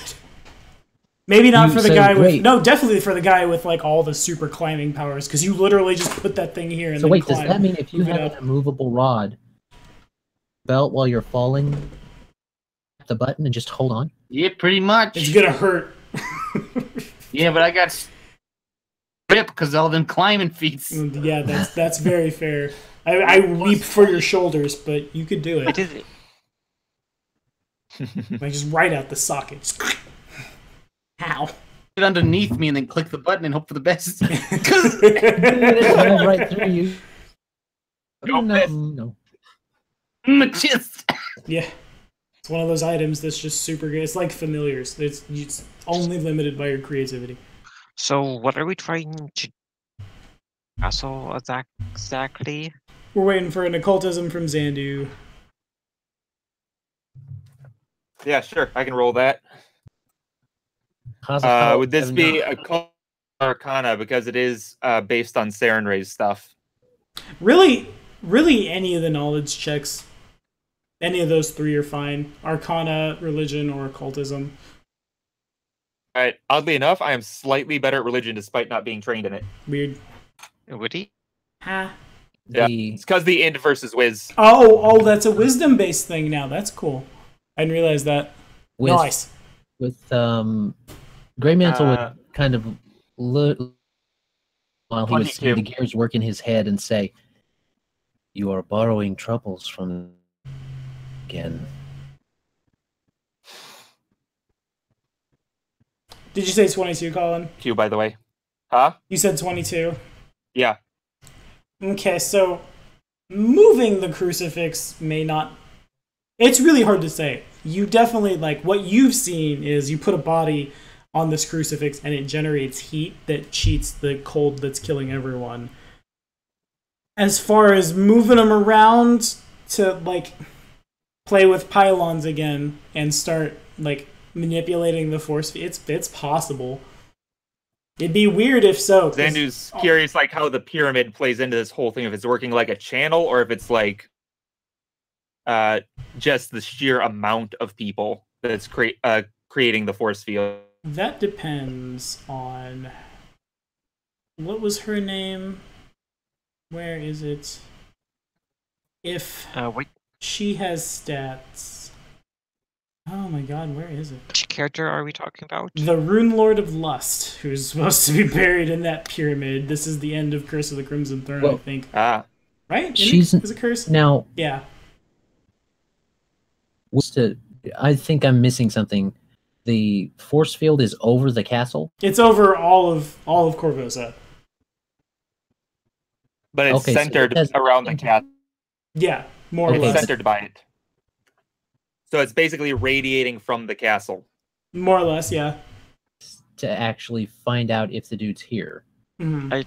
No, Tommy, it's more about if we can shut down all the undead. So it's more Tom- so to satisfy curiosity. Tommy, So Grey Mantle will And try give us a find someone- distinct advantage. I actually remember the Rune Lord of Lust. It would be Sorshan or would be one of those Atlantean names. Yeah, I'm like trying that. to find it. It's supposed to... Oh, I'm looking in the wrong place. Yeah, it would. It's arbitrary. I don't necessarily want to convert her on the fly, but to further Xandu's question, it's you could mess with them and see what happens. It's hard to say. Sortion, that's it. All right. Well, it should be noted that Xandu still has sea invisibility going on if there's anything invisible around this. There's not. But I guess we start making our way up. Okay. Have we seen undead still, or have there been living creatures as we got closer to the castle? No living creatures, just undead, aimlessly wandering. The bodies hanging from the crosses are... Oh, they could be undead. That could... Yeah, that works. It's more free-willed... Not free-willed. No, that's right. Free-willed undead. Zombies that aren't controlled by anything, and they're just kind of hanging from the cross. You're used to seeing people in, like, stages of great and terrible agony as this goes on, but now they're just kind of hanging out. Just, they're there. That's their orders. You guys make your way up the ramp, and you reach Castle Korvosa. Xandu is thinking about moving one of those odds. Okay. They're pretty big. The gears are turning. The four They have of a you button could certainly now. figure it out. Oh, the immovable rods. Yeah, I thought you meant the entire crucifix. No, like basically taking an undead down from one of them. Okay. You certainly could.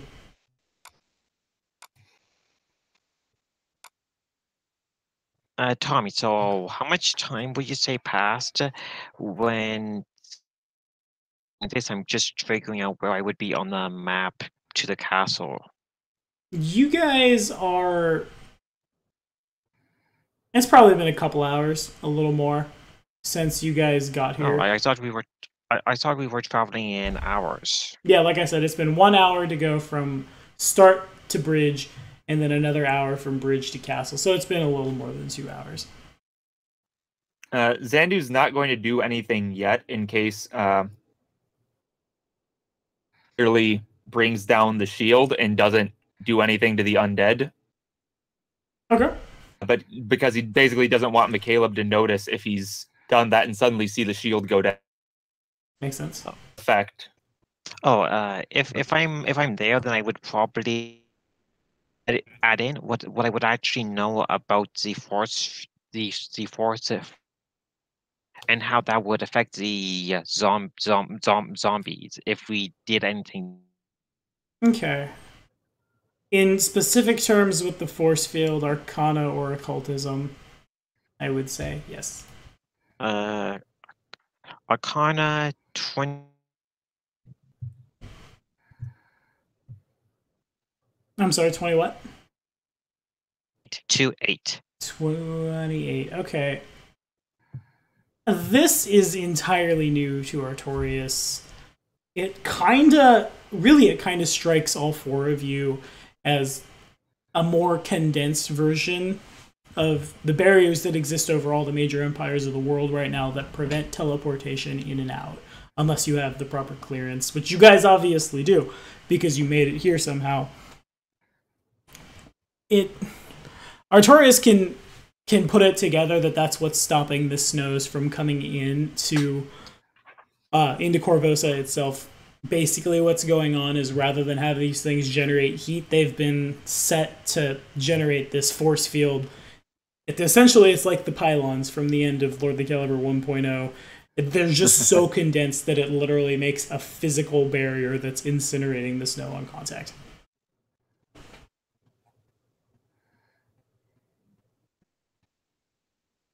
So it probably wouldn't interact with the undead then.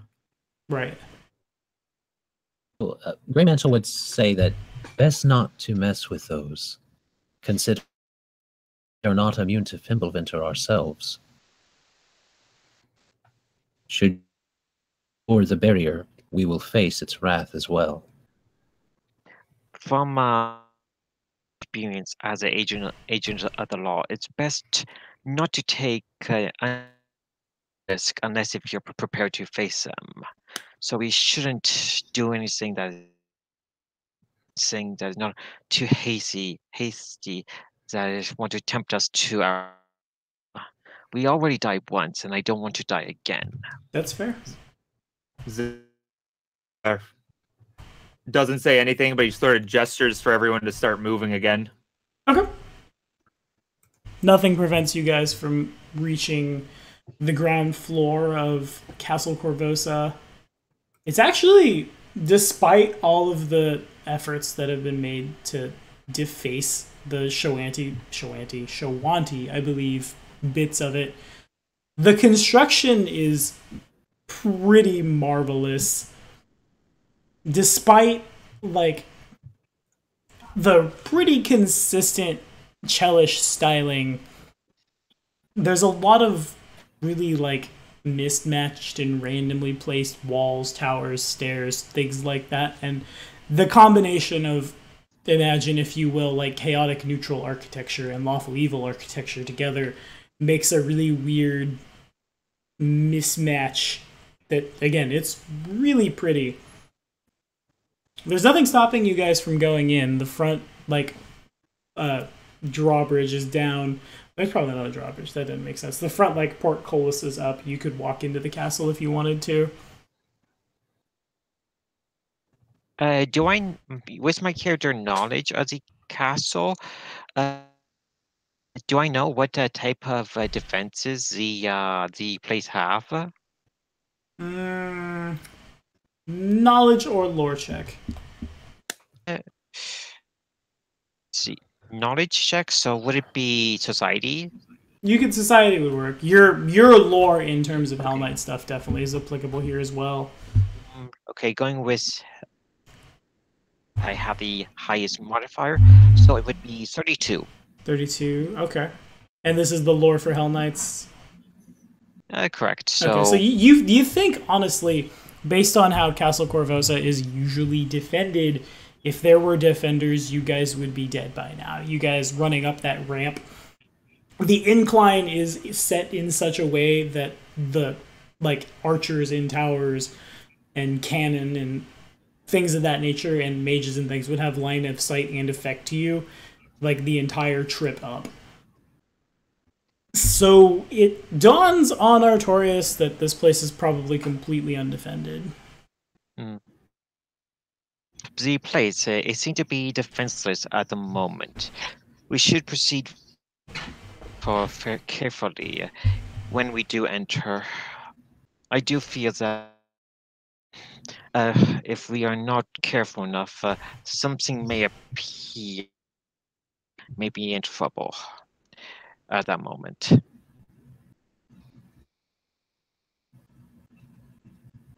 Good to know. Yeah. The possibility that there's an alarm spell placed somewhere. But he will proceed inside if everyone else goes. Okay, sure. You guys are able to enter the castle with no problem. And now we're going to break out that exploration mode yet again. So the lore, do I know what type of magical defenses this place have? All of them. Like, it's a very, very important place. You guys, fireballs thrown directly at your head from parapets, stepping on, like, as you're going up that ramp, stepping on, like, symbols of death, everything in between. If there was going to be anything, it would have hit you by now. Yeah, alarm spells and the like are also, they're pretty far out because, like, the castle has line of sight everywhere. The castle has, like, you guys would have passed through something that would have kicked off invisibility. The disguises are holding. It seems they don't really care what you look like. Again, it's just a matter of, we see you, we overkill you. The overkill, again, just didn't happen.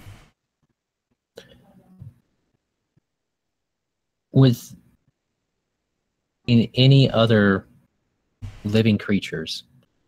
The undead being mindless, aside, they're pseudo free willed. They're not technically free willed, but they're pseudo free willed. Hmm. So they're not going to just blurt out and report stuff. Right.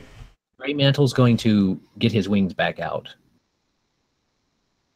Get more comfortable. Stand up. A question about the undead and the connection that the zombie have with their hand. So if we hypothetically, let's say, kill one, is that going to send a alarm bell to the handler to know something is up? I'm spawn on the bond, so we may take the necessary actions if you have to kill a zombie. As Okay. a Pharasman, you would have a will connection to your ward, correct? Yeah, you Me would. as a player, I know, necromancers have on a connection to the undead, but I do not know if that instantly send a bell to the handler or not. But again, I think we discussed this before, that they basically handlers right now. They're just wandering undead, but are somehow kept from attacking people. Yep, that is correct. It's Oh, like, we for the third can time, you could have killed every undead in Korvosa, you think, and nobody would have got onto you for it because they seem to have no handler. They're just turned loose. Cool. The fact that there'll just be a body laying about that might trigger an alarm. Yeah. Well, not an alarm, but if he came back and saw a dead undead that wasn't walking around cleaning the streets, And an signs of exclamation battle. point pops up. Whoop! Exactly. That's the only reason killed anything yet. Mm-hmm. I guess we're going to look around the castle then. Yep. Alrighty, so I'm gonna just kick it up again from the top, starting with Adam. What is your tactic? This time we're gonna, since Castle Korvosa is a little bigger, I want to break this into 10-minute periods.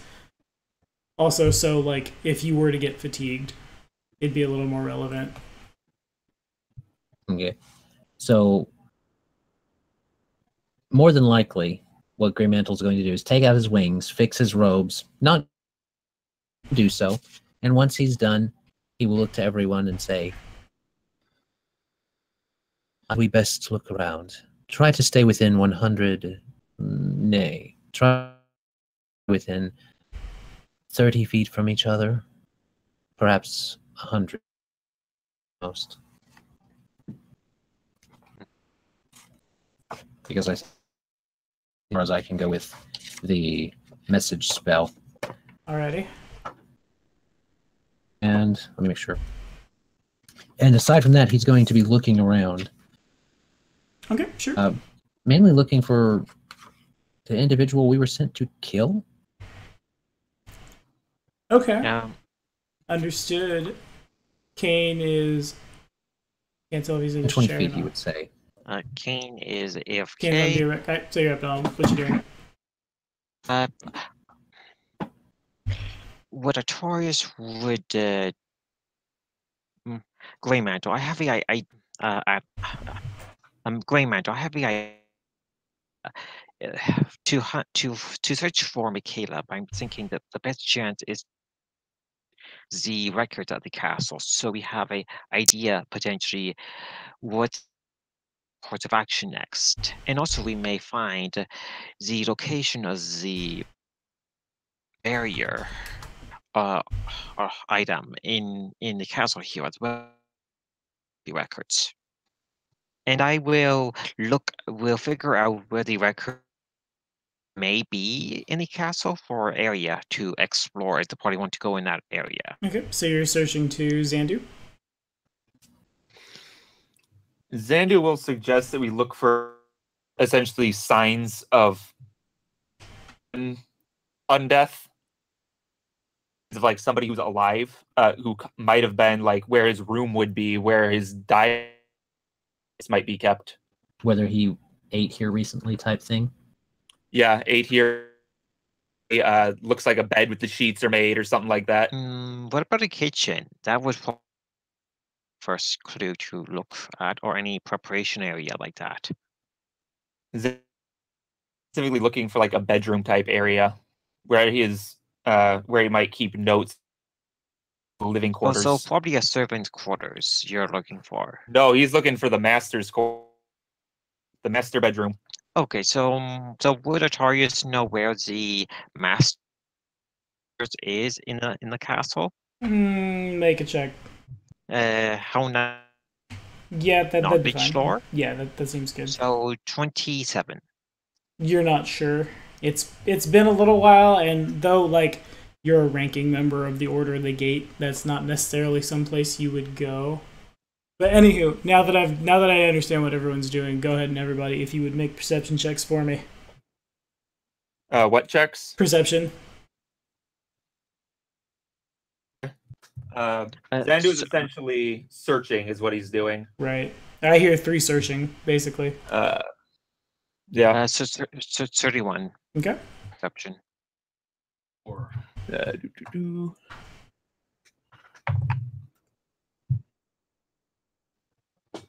That is a 14 plus a 14, so a 28. Okay.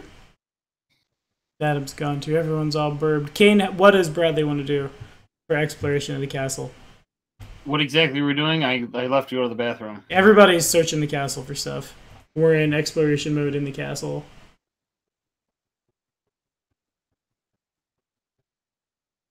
And we're here looking for the LaCroix boy? MacLeod LaCroix. For LaCroix boy. He's looking specifically for persons then. He's not looking for any room to room for persons. Sure. Okay, make a perception check for me. Of the LaCroix. 34. 34. All right, so starting with Zandu can tell that no one's been here in a while, and you guys can all pretty immediately tell that the castle is much like what am I trying to say? Much like the rest of Korvosa, in that everything of value that could be burned has been taken. The whole city, it reminds Zandu a lot of Kathir, and how Kathir ended up being just stripped for firewood. It's the same concept. A lot of stuff is gone. Bradley doesn't find a person. There's you guys, the 4 of you are the only people in the castle for sure. Oh, Artorius, on the other hand, Artorius comes upon... It takes a little bit of searching, and he kind of knows where to look. Oh, that was loud. I didn't mean for that to be that loud. In terms of where to find super secret Helmite-esque knowledge, he definitely knows where all the secret nooks and crannies and things are. And most of the information has been burned for fuel at this point. But a couple of books still exist. A couple of, journals still exist. Does Artorius speak Celestial? I will take these tomes and journals and have a quick look at them before putting them in my bag to have a rough idea of what the content. I say for the second time, does Artorius speak Celestial? Nope. Okay, they're clearly written But I in will put them Celestial. in the. Okay, Don't then. we all speak Celestial now that we are Celestial? Do you get it as a bonus language Celestial? as per the template? If the template says so, then yeah, definitely. But to my knowledge, it doesn't say anything about knowing the language. That's weird. Or the I'm gonna. halfing template doesn't grant it, so I do not. I don't think it does That's either. true. I don't have it on my languages either. Yeah, fair enough. Okay. So Bradley I put or the stuff Xander? into. No, I mean Bradley or Then Xander. it- Do they speak Celestial? No. I'm trying to see if Zandu has anything for languages, any spells, but he used to have Celestial before they changed the languages. Now he only has Common and Verizian. Cool. Yeah, He had like 20 languages. It was crazy. Oh, pity. It's almost like they changed it to stop shit like that from happening. Right? Yeah. Languages I have Inferno, Abyssal, but not as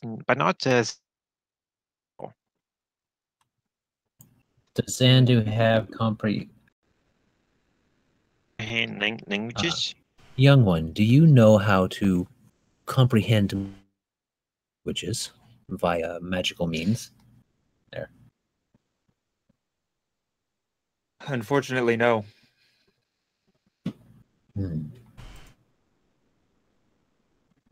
Then these are of no use to us yet.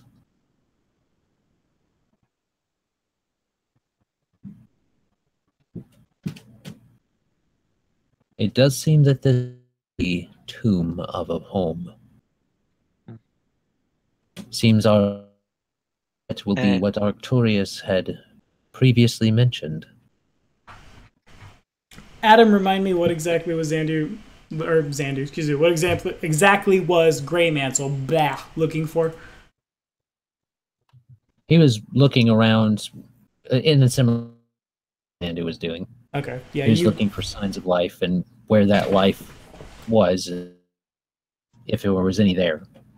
Yeah, the only sign of life really is the fact that these journals weren't burnt and they're written in they're written in Celestial and they're written in really like the script looks old. The book's almost like threatened to turn to dust, as if like I want to say like sleeves on a magic card cover the pages, so when you go to touch it, it then like into dust. That's basically the idea. Just like a very, very thin wall of force. Do we still have that? Is that a spell?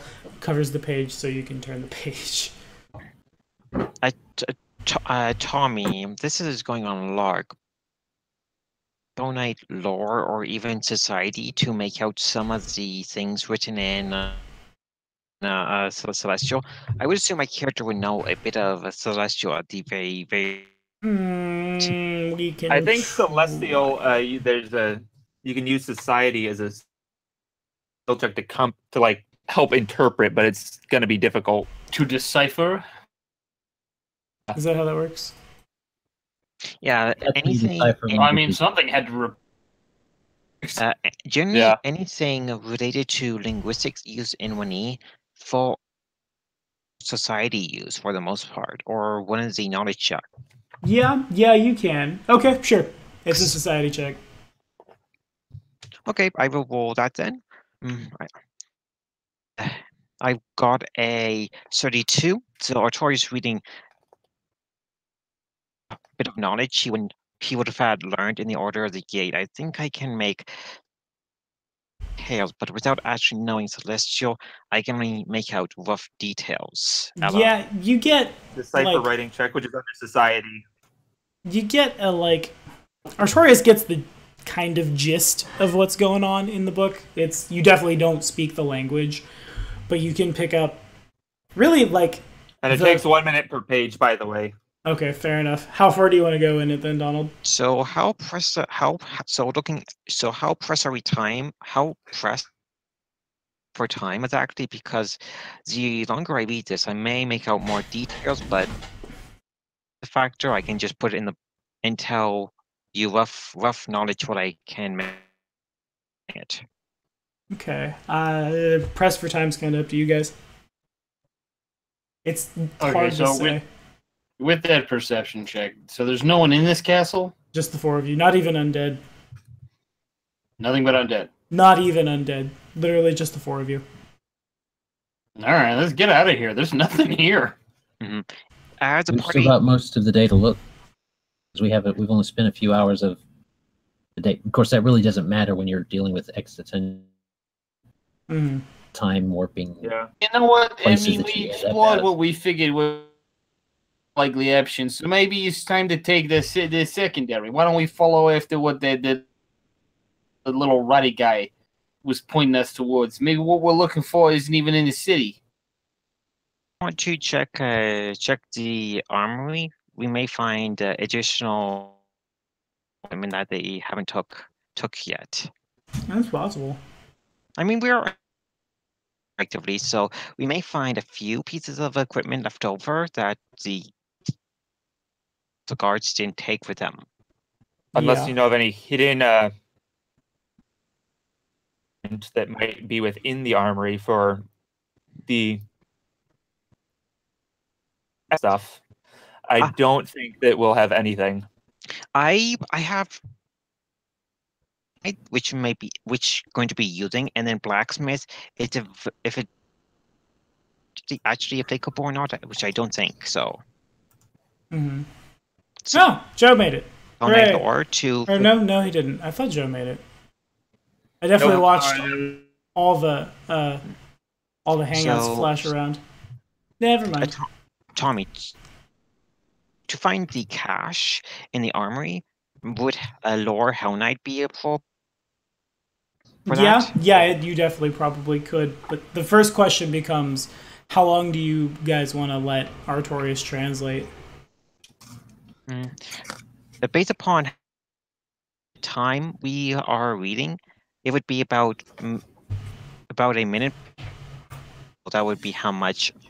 It says a minute per page, hour or longer, which is rough. And the book's pretty big too. So how about I read at least a few pages, like 5? Xandu will last page, because 5 would be 5 hours roughly. He read. Okay, so how about the journal and read the last page? Okay. Or at least the last entry. If a part of me is feeling bad because I'm reading someone personal. It's not really like that kind of journal so much as. Okay, so do we want to just take 1 hour, read the last page? Is that what I'm hearing? Yep. Yeah. Okay, so the last page, it's really, a lot of it is nonsensical. A lot of it is even for like Celestial, even for a language you don't understand but have a basic rudimentary grasp of. It doesn't make a lot of sense. There's a lot of talk about the world shattering, something about a gate repeated over and over, and really gate probably comes up a lot for the Order of the Gate Hell Knight. There's you know how to say that in Celestial, and you see it again over and over and over and over. Lots of stuff about the world ending. You've got the general content, bits about attaining the power of a true god. Some stuff about it could mean sacrifice in terms of a human sacrifice, or it could be sacrifice in terms of imagine a personal trial one must go through rather to achieve the thing. You get the gist, but a lot of the stuff does escape you. Is there a name associated with it, I wonder? There's no name. Once we are done dealing with MacLeod, we should have an expert read this. I can only make out of ideas at best. So the Xandu nods. So the armory out. So let me roll for that. Yep, make it happen. So page 28. 28. Okay.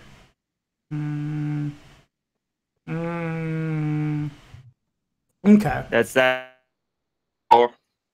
Yep, having plus 16, and that was 19 when I reach level 13. Yeah, it's relevant. I mean, if you definitely it would be 20 effectively. Artorius knows a lot of go in the armory, here's the torch in the wall sconce, pull it, and then the wall turns, right?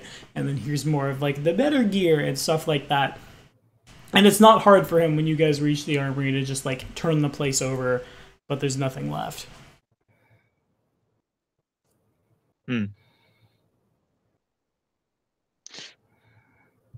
Well, that's not true. There's nothing left that's super relevant to a level 10 party. that kind of thing. Like if you want a non-magical longsword, it's your lucky day. But there's not like where you would expect to find like potency runes or property runes or things like that. Would there be expert quality weapons at the very? Yeah, you could find a non-magical expert weapon of your choice. We'll take a expert warhammer, dagger, and hand crossbow. Okay, sure. One, not all three. Just one. Yeah, only? one for everyone in the party. I'll say. Expert warhammer. Okay.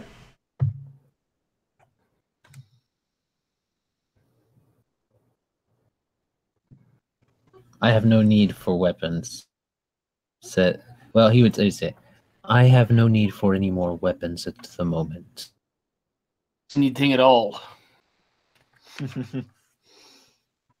Bradley elbow drops the table to demonstrate what his weapon is. Zandu will. Mhm. Yeah.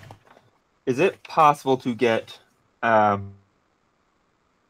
Goes to the exotic barding table my really little quick. familiar in place of a weapon? Trying to get what? Barding for Once, little Arendil. yeah, he wants barding for Arendil. Oh yeah, you guys have familiars that haven't been role playing. That's correct. I Yeah. don't. Yeah, you don't. Don't worry You about have an arcane I just bond. got a dagger. Yeah, you could definitely find armor. It pops its head out. Just why is it not cold? I forgot I existed for a couple hours. Tommy, with Jono making it, I will grab a weapon, grab a expert weapon of his choice. Understood. So we'll make note of that on my end. One expert weapon of his choice. It disappears if he doesn't ever take it. It kind of, as you pick it up, it's a little like ethereal. A little just, why is my hand kind of going through this? What? This isn't for me, it's for someone else. I'll put it in my backpack.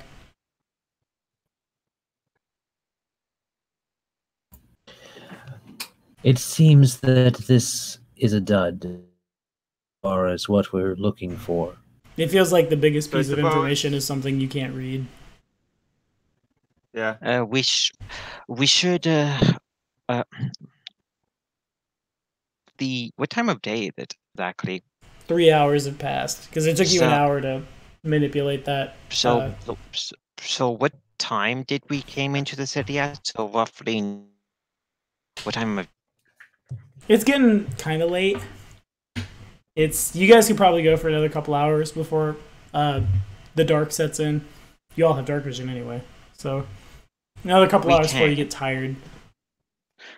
So Well, that's not accurate. You guys showed up at like noon. You'll get tired at like midnight-ish. I will prudent to mention that should we so choose to, I could use a spell called Locate. that's a. For my experience as a mercenary before, it is a bad idea to in the dark unless if we need to. Generally, creepy evil things stalk the knife for a very good reason. On the subject Don't want to take of any spells, risk. not to It interrupt is anyone. unfortunate. But It is unfortunate. good. Locate only works within 500 feet Oh, boo. of whatever I'm trying to find. You guys know what else is a spell that starts with L in the playtest? Lang's Sting. That exists. Lang Sting, yeah. That's a thing. All I heard was Langs. What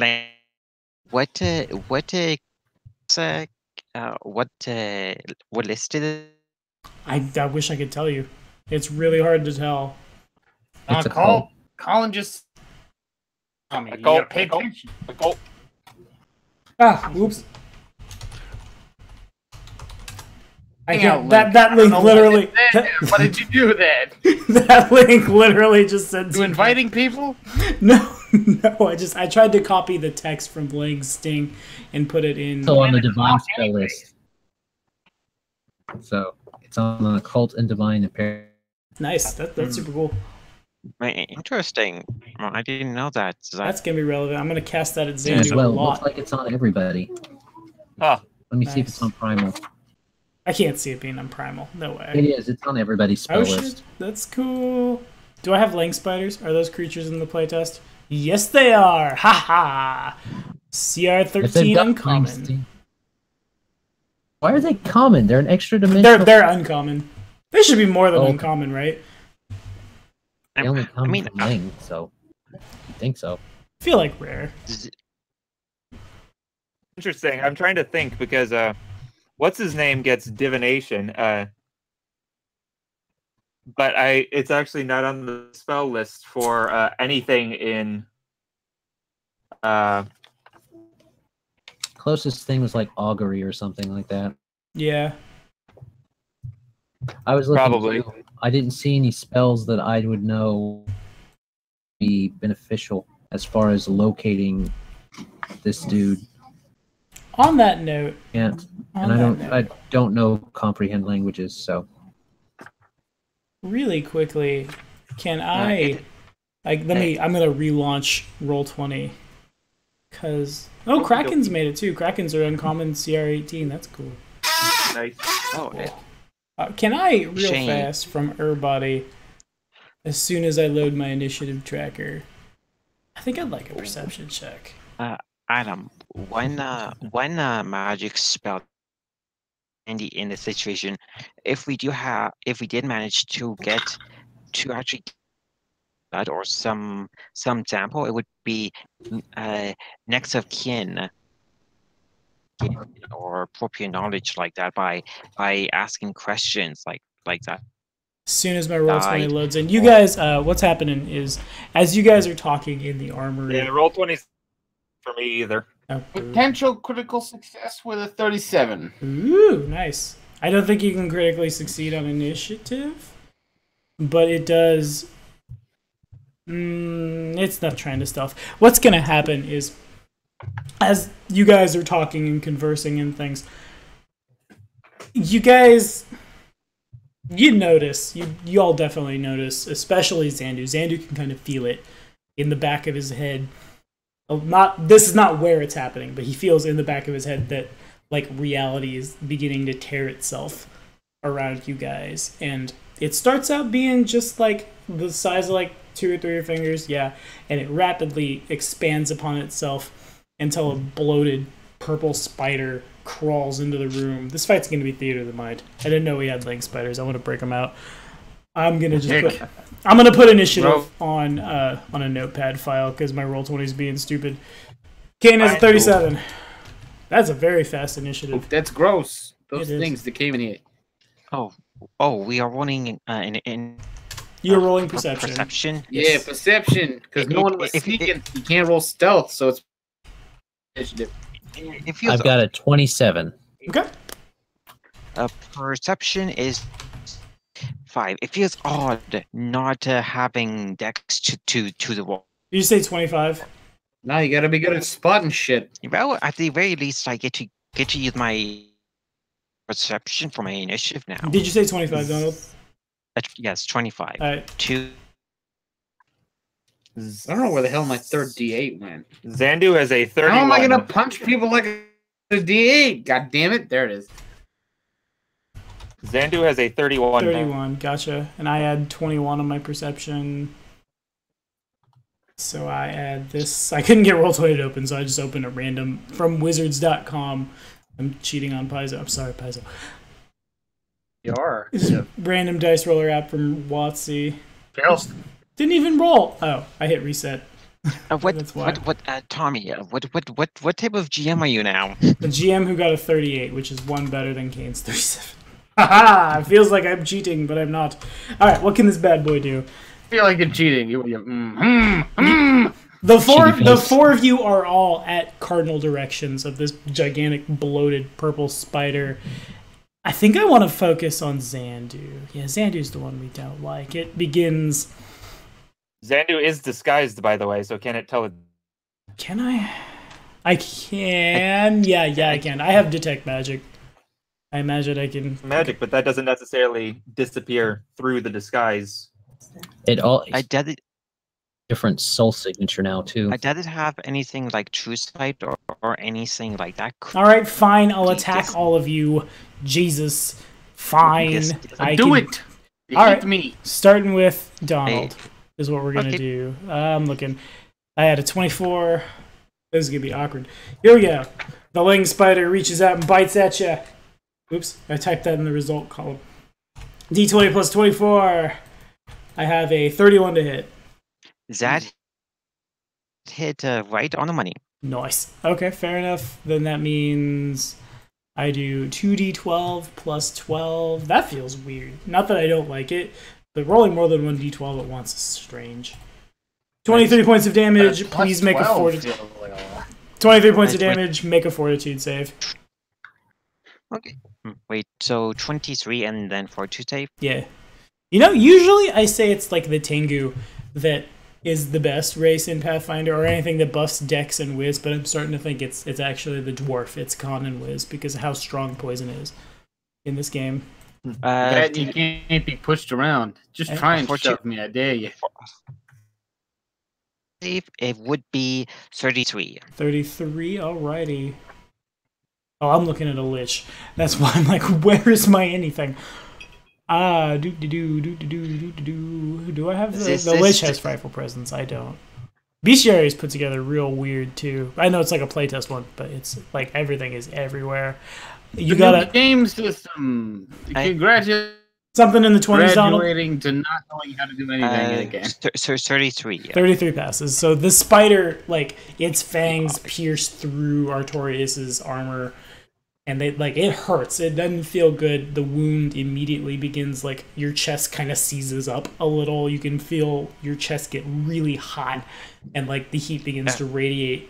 But you like, by force of will, you kind of like push it off. And then, what else can I do? Ooh, I've got some spells. I'll look at my spells later. I'm just gonna attack a bunch. I'm just gonna do that same thing again. Let's target someone else. I'll be a nice person. Is my bite agile? My legs are agile. That's weird. That sounds vaguely sexual. I'm gonna just You bite have them. an agile mouth. I have an agile mouth. Okay, so I had 19. I roll it. I target. This one will target Xandu. 26 to hit. You said a 26. 26. That'll hit. All right. Even with the shield. Make a fort save. By the way, he does have a shield Got it. up. So 16 damage. Make a fort save. Is that fort is poison? The fort save is poison. Yeah. Okay. I got a feat that applies to that. Hooray! What does my poison even do? That's not that Which bad. sucks because I gotta find it. Actually, it's pretty bad. +2. Do you know what the feat's called? Toughness. Hmm? Toughness. Toughness doesn't give you hit points. Yeah, I don't think it gives you a resistance to poison. Toughness. I have it. It accordingly. does not. It's on page 172. Circumstance bonus to recovery saves is what it is. Fair. So I can recover from poison faster. Please, I guess. Okay, fair enough. All right. Then fort it will be Yes, it will. Target that sorcerer. for a nat 1. Ugh. Okay. Oh, Your brain explodes. actually, a little. Yeah. You, as the spider, like it bites into Artorius. Artorius recoils back, and it kind of just like pulls its fangs out, turns 90 degrees, snaps in your direction, and it catches you almost like it's considerably bigger than you. Its fangs are probably about the size of your arms. Yeah, that's accurate for a huge creature, I would say. Yeah. and it kind of just like into the shoulders, down into you. You get really dizzy, really, really fast. We're going to push it from stage 1 to stage 2 because you've got a natural 1 and crit failed. You are drained 1 and confused 1 for 1 round. Does it not critical failure thing written on it? There's not. But I'm pretty sure a crit fail pushes you to stage 2 on poison. There's just not like... Yeah, that's usually as am I. It's just usually... With Artorius being bitten, this is not the worst pain without fighting and demons And I have 27 going at Grey Mantle, I think. Yeah. A 27, you said? Yeah. Use my reaction to raise my shield to buff it to 28. Nice. Fair enough. Okay, cool. Then you just kind of barely bring your shield up. Nice. Ooh, lose hit points equal to my level. Just ping. Oh, that's rough. That's drained 1, right? Drained 1 and confused 1. Kane, you're up. The Lang Spider is done. Okay, the spider is here. So what I'm gonna do is I'm gonna move up this spider, and I'm gonna take my strike action is also a flurry of blows 1 time. Okay. Flurry of blows. Take that flurry of blows action. I'm gonna blow them real good. Good. I have no reactions to your movement. That feels bad. He said, Yeah, so it's a stride. It's a stride, and then and once per round I can You can strike twice. substitute a strike action with a flurry action. Okay. And the flurry of blows does not count towards my multiple attack penalty. All right. Be a 35 to hit 35 hits. and a 25 to hit. 25 does not. Wrong. It's a 30 to hit. 30 just barely misses. Because technically, well, no, people haven't moved up. He isn't flanked yet. The 30 does miss. The first attack hits him, and then you come around with, like, the second. I imagine just real big, meaty dwarf hands. Just, like, 1-2 punching, and the second one hits. Big, let's get the meaty dwarf hands. Oh, what I should have done was, spend an action to drop into mountain boot stance before I do that. Okay, that's fine. You can do that. It's a playtest. Okay. First attack hits, second attack misses. The second attack I guess just the kinda- dropping into the stance is its own action. Okay, yeah, it is. I I'm want gonna to play damage monk in dice this a little bit. playtest. What do you roll for damage? What do you roll for damage? Sorry, what did you say? What do you Normally roll for it's damage? 3D. It's 3d6. You drop into mountain root stance, they upgrade to 3d8. Nice. That's just what the strike. A lot of the different stances have their own like stance specific strike that will do their own die and like damage type. So like piercing damage. I think Crane also does piercing. I'm pretty sure there's one that does slashing. Dragon does bludgeoning. Stance also does bludgeoning damage. Okay, fair enough. It upgrades the damage to a d8. I rolled an 8, a 6, and a 7. So the 15, 21 plus 7 point damage. And Okay. these count as magic, cold iron, and silver. This is of damage reduction. Nice. However that works now. Duly noted. It doesn't seem to like it. You hit it, and you hear the crack of its carapace. Yeah, carapace seems accurate. Kind of like give Purpose away is the correct word. under your fist as you just like punch into the spider. If that's all, Boy, get off of him, you big nasty ick. you big nasty ick. Alrighty, let me take a look at confused. At the top of Xandu's turn, Colin, make me another fortitude save. Let's see how this poison works out for you. Okie dokie. It's too bad enfeebled doesn't hit your. I drained you. It's too bad drain doesn't hit your fort save or your con. That was real close. That's not much better. That's a nat 2 for a of 18. All right, that does fail. You are. Oh, bad stuff happens to you. That is the thing. So you're already at stage 2. You can't go back up to stage 1. Does it? So I guess what happens is the drained 1 and confused 1 condition just persist. Yeah. That would be accurate, I believe. Okay, fair enough. Yeah. So then Lowers every level, every turn, right? he makes a save to try to make it go back up, and the max it can be is for 6 turns. Now it's got to find where I can never really figure out where conditions I gotta are. make that 1d4 roll. I think. Used. That is pretty rough. Confusion. It might be. Right. I'm taking a look here. That is a 2, which I believe is attack myself. That is. Here we go. If no creature attacked you since your last turn, roll a 1d4. On a 1, you must spend your turn attempting to attack the nearest creature. On a 2, you must attack yourself once, hitting automatically for your normal damage. So Xandu starts spinning around, turns the blade of his great axe to face his chest, and then hugs it. Roll damage. Oh, that's mean. That's the wrong weapon, sorcerer. Oh, Yeah, so what happens is looks at this great axe, and all of a sudden the Lang poison makes him see Emmy, and he's like, "Emmy, I missed you so much." Oh God, that's too good. Take a hero Plunges point, it- Adam.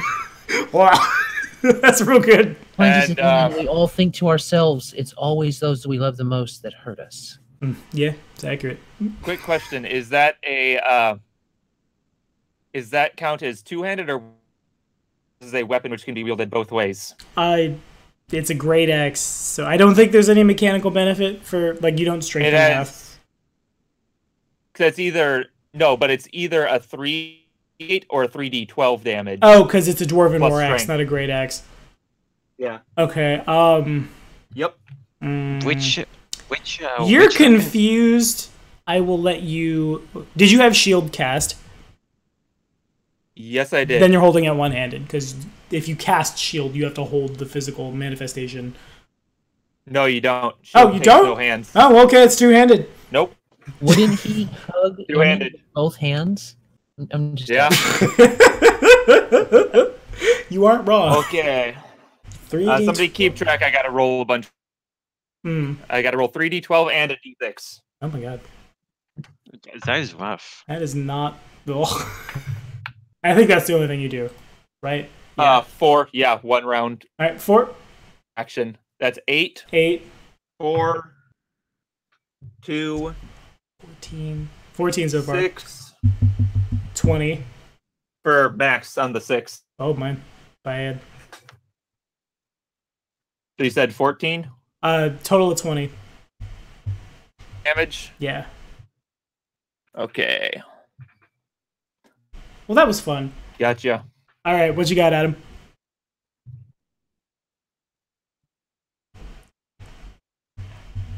Adam, you are muted. Oh, that was He's good. gonna see that was done to our Grey Mantle. We'll see the damage done to Xandu by Xandu him. And let me see. I can't cast Restore. Can't cast Restoration, I don't think, as a action like that. Let me make sure. Does Using Xander it. just slam his own axe into his face? He hugged He it, did. thinking it was his Yes. daughter. Yeah, he Yeah. did.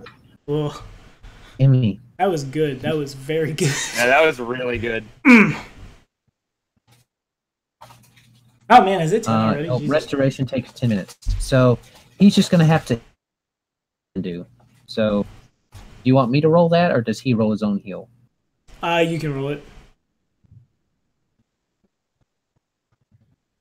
What? You can roll it. But does healing him like this, does that remove the poison and the affliction and stuff? No. Okay. We do have remove poison once per day, though. You guys are half celestials. Yeah, we For do. the celestial thing. We do. Yeah. But if I do... How many actions is that? I don't know in the new system. Yeah. 'Cause I think it's all... Certainly 2. I'm gonna call it 2. Almost certainly, yeah, but it might be like casting or something like that. Call I know it that 2. restoration is a 10-minute casting. Regenerate is a but that's a 7th level spell. Move disease, remove fear, Neutralize remove poison is 2 actions, somatic and verbal. Okay. Touch range. Cool. And this is treated as counteracting poison, C 19. Okay. So we will do that then. Alrighty. So he will. It's a verbal and somatic, so he has to say something. Mhm. So he will touch Zandu, and his voice will go. It's not. It's gonna. Creepy. And That was mean sounding. neutralize poison. Okay, so it's a counteract level of the, which is the spell level compared to the 56. counteract level of mission or affliction. Thing then, based upon the way it looks on the. Neutralize poison is spell level 3, I think. Neutralize poison. It is Okay. level 3 divine spell.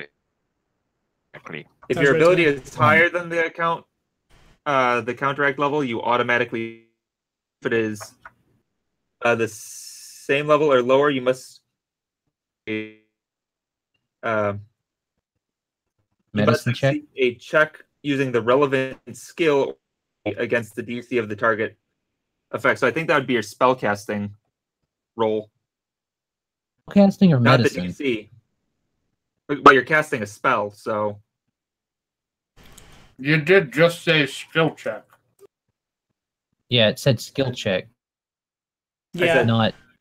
it says a check using the relative skill or ability. So he either makes a medicine But check ability- or he Skill rolls or his DC. ability. Yeah. Yeah, it call out spell checks when they're wanted. So medicine. And you take a -5 penalty for every level between that and the counteract level. Okay. Okay, So I then could Wing still make Spider it, yeah. Venom, what's my level? Do I just use the level of the creature? I have no No. idea. You use the level of the poison. Alright. Oh Well, if yeah, it it should didn't- say like level next to it. It does not. Maybe it says in the core book. 'cause Lang's maybe- sting. 26. Lang's sting says it's 13. Yeah, that's the CR of the 13? creature. Is 13. Okay. So 13, and then 2 more, so 23. And I got a 25. Okay. I think. So if I'm understanding it correctly, it just passes. You take a -5 for every level, so For every level? Jesus. Okay, so the that's difference between every level, so yeah. Oh. The -15. Don't make it. No, that's a -50. From 3 to 30. Jesus. It shouldn't be a -10 from. We're 10th level. Oh, It minus- should be the level of the caster and the level of the effect, not the level of the spell. and the Because level- otherwise that spell would cease to function. right. otherwise that would make that spell fucking pointless. Yeah, after Yeah. like level 5, it'd be just gone. So it's got to be caster level, for sure. Yeah. Well, so if- from 10 to 13 is a -15, yeah. Okay. Or counteract levels lower that you automatically fail anyways. Damn. So, oh well. Poison's We figured that mean. out. We did it. We're playtesting. Hurrah! Is that all from What's the DC Grey he has Mantle? to beat? Grey Mantle did 2 actions. Mhm. Where is the creature in relation to me? It's probably like 10 feet in front of you. It kind of Okay, okay. like in the middle of the room. It spawns in, so it can attack around at all you guys. So I'll cast that and throw a dagger, I guess. All right, sure. I have no reactions. The Phrasma dagger. Mhm. God, that feels so bad. I'm a CR13 creature, but I can do nothing about what you guys are doing. I just have to sit and take it. From the when you bit the shit out of Artorius, and you just had to take it, or not Artorius, Xandu. Yeah. Yeah, laying creatures, they're quite deadly and interesting. I suppose. My favorite monsters just for their lore alone. I am very happy to have an occult caster. 27 to hit, thrown. 27 does Oh, miss. Jesus, sorry. 27 misses, and I think it's... Yeah, Artorius will take his turn, then we'll call it a night here. What you got, big guy? You mean Artorius? Yep. Okay, if I remember heal, one action, am I correct? It depends. Can be one action. One action if you want to touch. 2 actions, it's a ranged touch. 3 actions, it's a burst. Okay, so I would twice and using heal on me once, so using the cure light wounds I would have due to the template effectively. Sure, understood. Okay, so a 33 hit the creature. A 33 does just hit him, yeah. And a 20. Okay, so you had to move to get into range, and then you had to use an action to heal. I thought the creature was right in front of me. I didn't have to move. It can reach. You can't. So if I had to move, then it would just be a move action. Attacks then. Okay, sure. Okay, so does a 20 hit as well? It does not. So you were unable to heal yourself, That's is what I'm hearing. applying the -5. Yeah. I wouldn't heal myself if I were attacking twice and moving. Okay, gotcha. And that is with the -5, right? So the 33 hits. And 33 hits, yes. And then this weapon for DR or immunity is effective +2 weapon that does cold damage as well. Sure. Okay. Understood. And it does a total of 29 damage total. How much of that's cold? 5 of it is cold. Okay, fair enough. So, as if that doesn't tip and my resistances at all, you cut into the thing and what do you fight with again? I'm sorry. Is it scythe? yes. Okay, so your scythe comes scythes are awkward in combat. You swing it up and cut into it, and you see as you cut into one of its legs, the frostbite set in, and just kind of as it begins to freeze the carapace, the frostbite just falls off, seeming to not harm it at all. And we were going to call it there, but I want to have another full round action. Let's do that. This seems fun. This guy's cool. I'm figuring out how this works. Yes, aside as a weapon, it's a very odd combat weapon. It is super weird. Effective in. To be honest with you, I'm probably just saying that because I'm really bad with Zesselamel in, I almost said in Lordly Caliber, in Soul Calibur. Never was a good Zesselamel player. But Colin can attest to the fact that I'm just bad at fighting games. Sure. Yeah, he's weird. The characters that were supposed to be real easy were the ones I was good with. So said my friend who was a really good Tira player. Anyway, I digress. It's time to bite some fools, pass out some poison. It's better if I use my whip flail thing that I can do. It's actually much better. It has a lot of cool stuff on it. So what I'm going to do, the first attack's going to be a bite. I would like to bite Bradley. I keep hitting reset instead of roll. That makes no sense. Roll. A 35 to hit Bradley. 35 to hit Bradley. Yeah, you hit me. Do I hit you by more than 10? Yes, I just said that. Ah, sweet. Yeah, sorry, I didn't cut in. Or it didn't go through, rather. Okay, so that's a critical hit. I assume I don't have critical specialization. Yeah, I don't see anything like that. Okay, so when you crit in the playtest, it's double dice, double mod. So that means my fangs that do 2d12 plus 12 do 4d12 plus 24. Tommy, did you roll a 20 to crit? No, I didn't. Tommy, did you hit over over? That's definitely not more than 10 over my AC. I thought you said it was. I'm sorry. You cut out a little. No, I said you hit me. It is in fact greater than my AC, but Oh, good, good. Well, 30, or wait, that's wrong. 28 points of damage, make a fort save. While I quickly check a thing.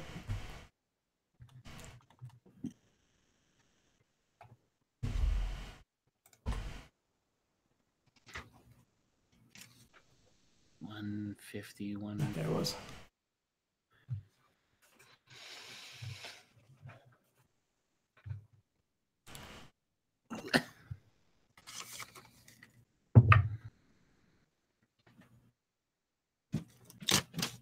Nope.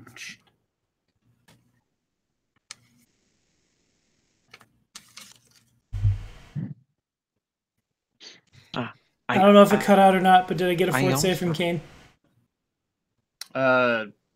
14, 32. 32 does pass, so it's a similar thing. The fangs bite into you. It hurts really bad, but you can shake it off. And now I've learned by reading real quick while that was going on, the sweep trait on weapons works even if you don't make the first attack with the weapon. So as it bites, it's a couple of its spinnerets begin spinneretting. Well, that costs an action. It already had it. A couple of its front legs begin spinning. It looks like a gigantic flail, which is essentially just webs and skulls and things. First attack is going to go at... let's attack Grey Mantle again. That was fun. I wish in the book, they broke down all 3 attacks. Like with the attack bonus, not the base attack, I guess, anymore. But you get the idea. So well, it's just a minus 1. Yeah, fair. Minus 5. All right, targeting Grey Mantle. I have a... that is a natural 20. 20 plus 20 is 40 to hit. Well, it doesn't matter if it's a natural 20, it will hit. Okay, fair enough. Then I have 20 plus 19. 6d10 plus 24. Jesus, that's many. For a grand total of... I don't know where the damage went. 57 damage. This thing like collides with the back of your head as it swings through, and then the third attack, the last attack, 57 damage. Okay. Last attack at Artorius at minus 16. Do I have to make any? You don't have to make any saves now. Okay. Not for the war flail. Last attack at Artorius. You didn't take mouth. Why does it have a war flail? It's a spider. Because it makes it out of webs and things, and they could also make a bolus that I could throw at folks. 25 to hit Artorius, probably misses. Oh. Right? 25 misses. So as it like collides with the back of Grey Mantle's skull, he leans forward. It continues in an arc towards... I like sweep a lot better than I thought it would, by the way. Into Artorius, and he ducks back, and that is where we're going to call it tonight. Thank you guys for watching, as always. What? I was going to obliterate him in the next... Good. Oh, I need to tick up a thing. You see some of his wounds get better very quickly before I forget about it. I got to do some math. He took a little more damage than I thought he would. And boom. There we go. Okay, now that I have that saved, thank you guys so much for watching. As always, be sure to check out Black Dragon Gaming on YouTube for all of your Pathfinder 1st and 2nd edition content, and the IOPC as well. We couldn't exist without him. Also, Donald's here. I always feel bad because every game is like, look at my friends! And Donald, here he is. Hooray! Well, Donald, you gotta start the channel or some shit. I'll support it. You do it, I'll support it, dude. Not even kidding. Anywho, we're gonna sign off here. I do. Say bye, guys. Bye. Alright, bye. Bye.